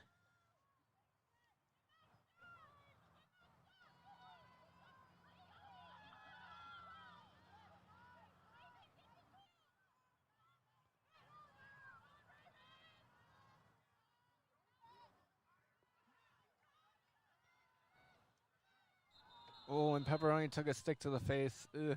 But immediately see the defender go over and make sure she's okay. That's good sportsmanship. She'll take the yellow card and walk to the bench. Pepperoni took one hard without any sauce to the face. And, at this point, you're down 13-6 with 4:32 left. This is the area that players get hurt. Yeah, if I'm Coach Rainey Whitworth for Southern Virginia, I'd take Alyssa Johnson and Chloe Mitchell out of the game right now, even maybe Tyler John out of the game, knowing you're going to play tomorrow and you need your 3 top players, 3 top goal scorers. Right now, the best defenders out there, and that's Jessica Webb. I'd say give it about another 2 minutes. You might as well be like hockey. You might as well pull the goalie. I've waited to see that my years in lacrosse. Haven't seen it yet. Want to see it. I think it would be an interesting move.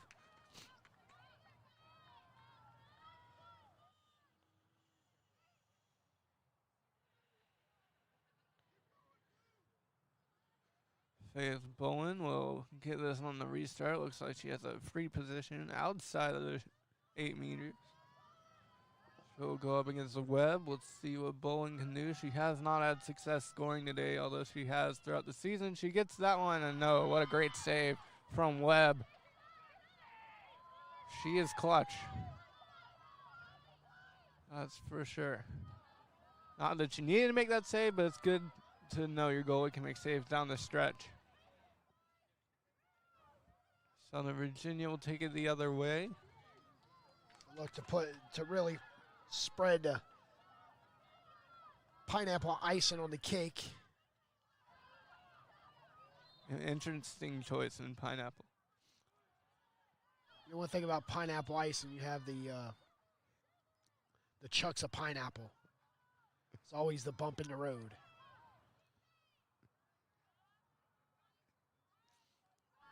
'Cougars.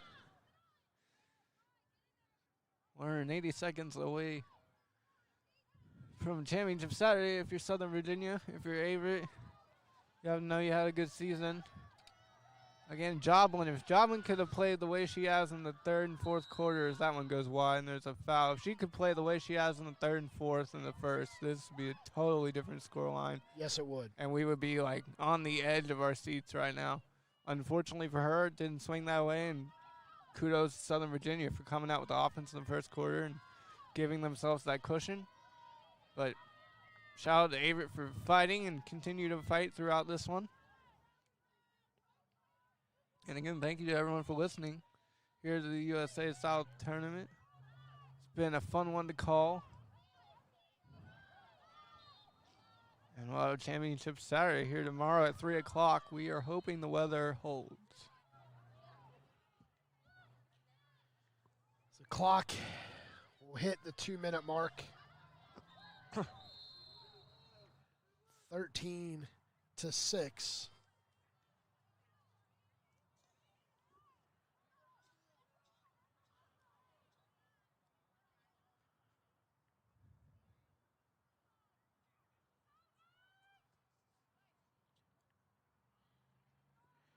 Our first game final was 25-4.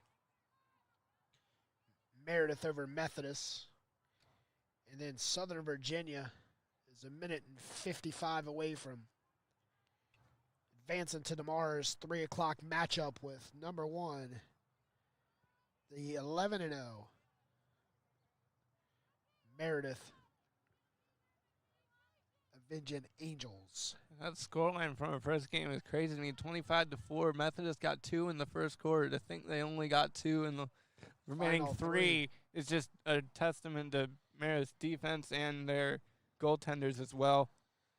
And their coaching staff to just say, hey, guys, we got to shut it down right now. Let's play our game.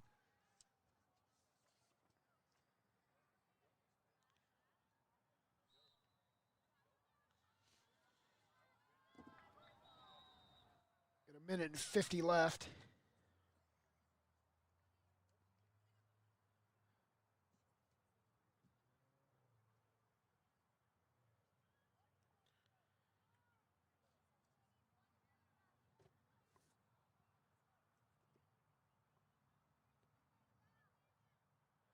Clock is stopped at 1:50.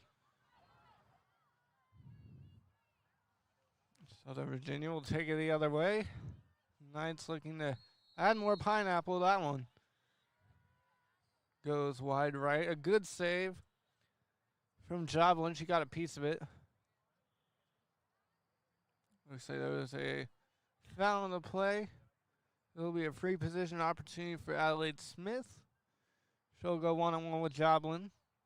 Smith going in. Smith draws the foul, decides not to shoot it. And she'll have another free position opportunity.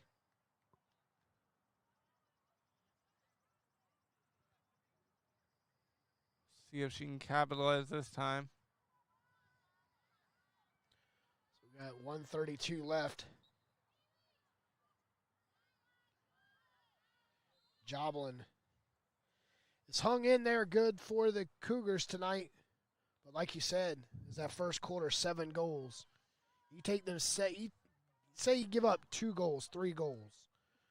Okay, you take 3 goals, so you take 4, so it's 9-6. A whole lot different momentum going in the second half with 65 seconds left.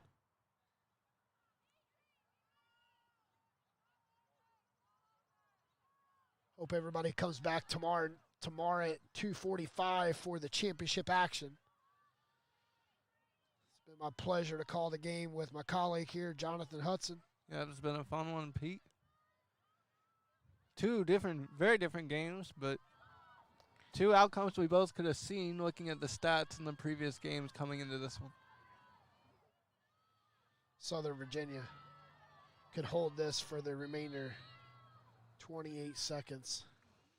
And looking at tomorrow, if you're Meredith, you have the advantage of knowing you've been there, done that. You've won 7 of these before, and you've beaten Southern Virginia in the first game. And that's a good shot and goal for Southern Virginia. But if you're Meredith, you have that confidence of, okay, we beat this team this season. If you're Southern Virginia, you have the idea of, okay, let's go get revenge because we lost them the season.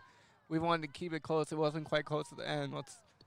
Let's play spoiler a la Carolina and Duke and do that. Searle with a goal. 13 seconds left.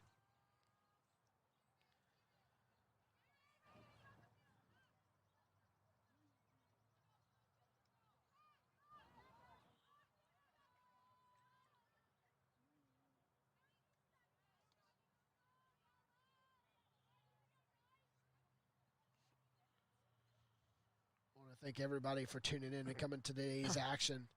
So we have the championship Saturday tomorrow at 2:45 pregame.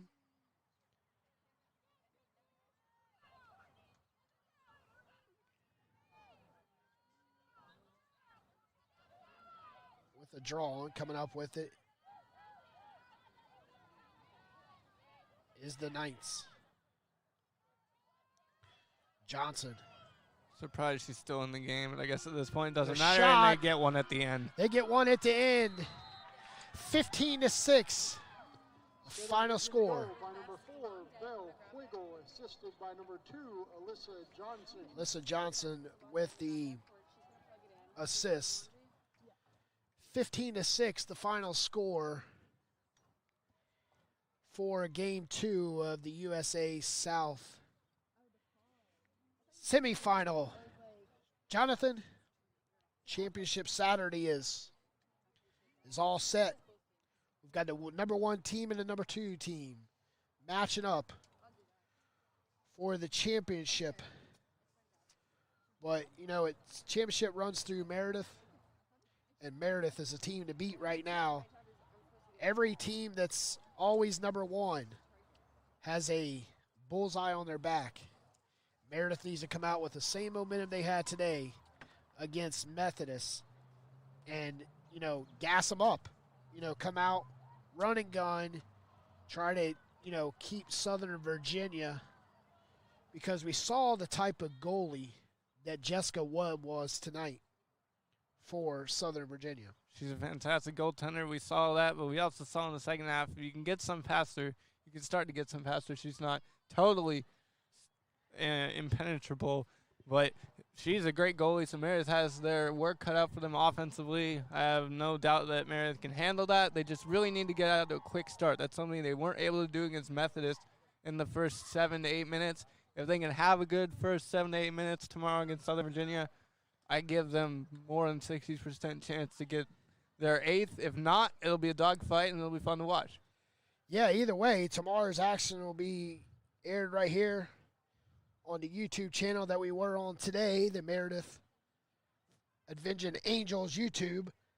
I want to thank everybody for tuning in today and watching today's action. It was a great day for some lacrosse. Tomorrow is going to be more like hockey weather. Yep. I'm going to bring my hat and my gloves. I'll bring the space heater. Thank you. And we'll try to keep our feet at least warm. Yeah, I like that.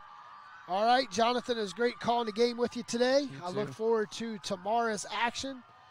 But good luck, and we'll see you tomorrow, Jonathan. Yep, see you, Pete. All right, ladies and gentlemen, on behalf of High Level Media Sports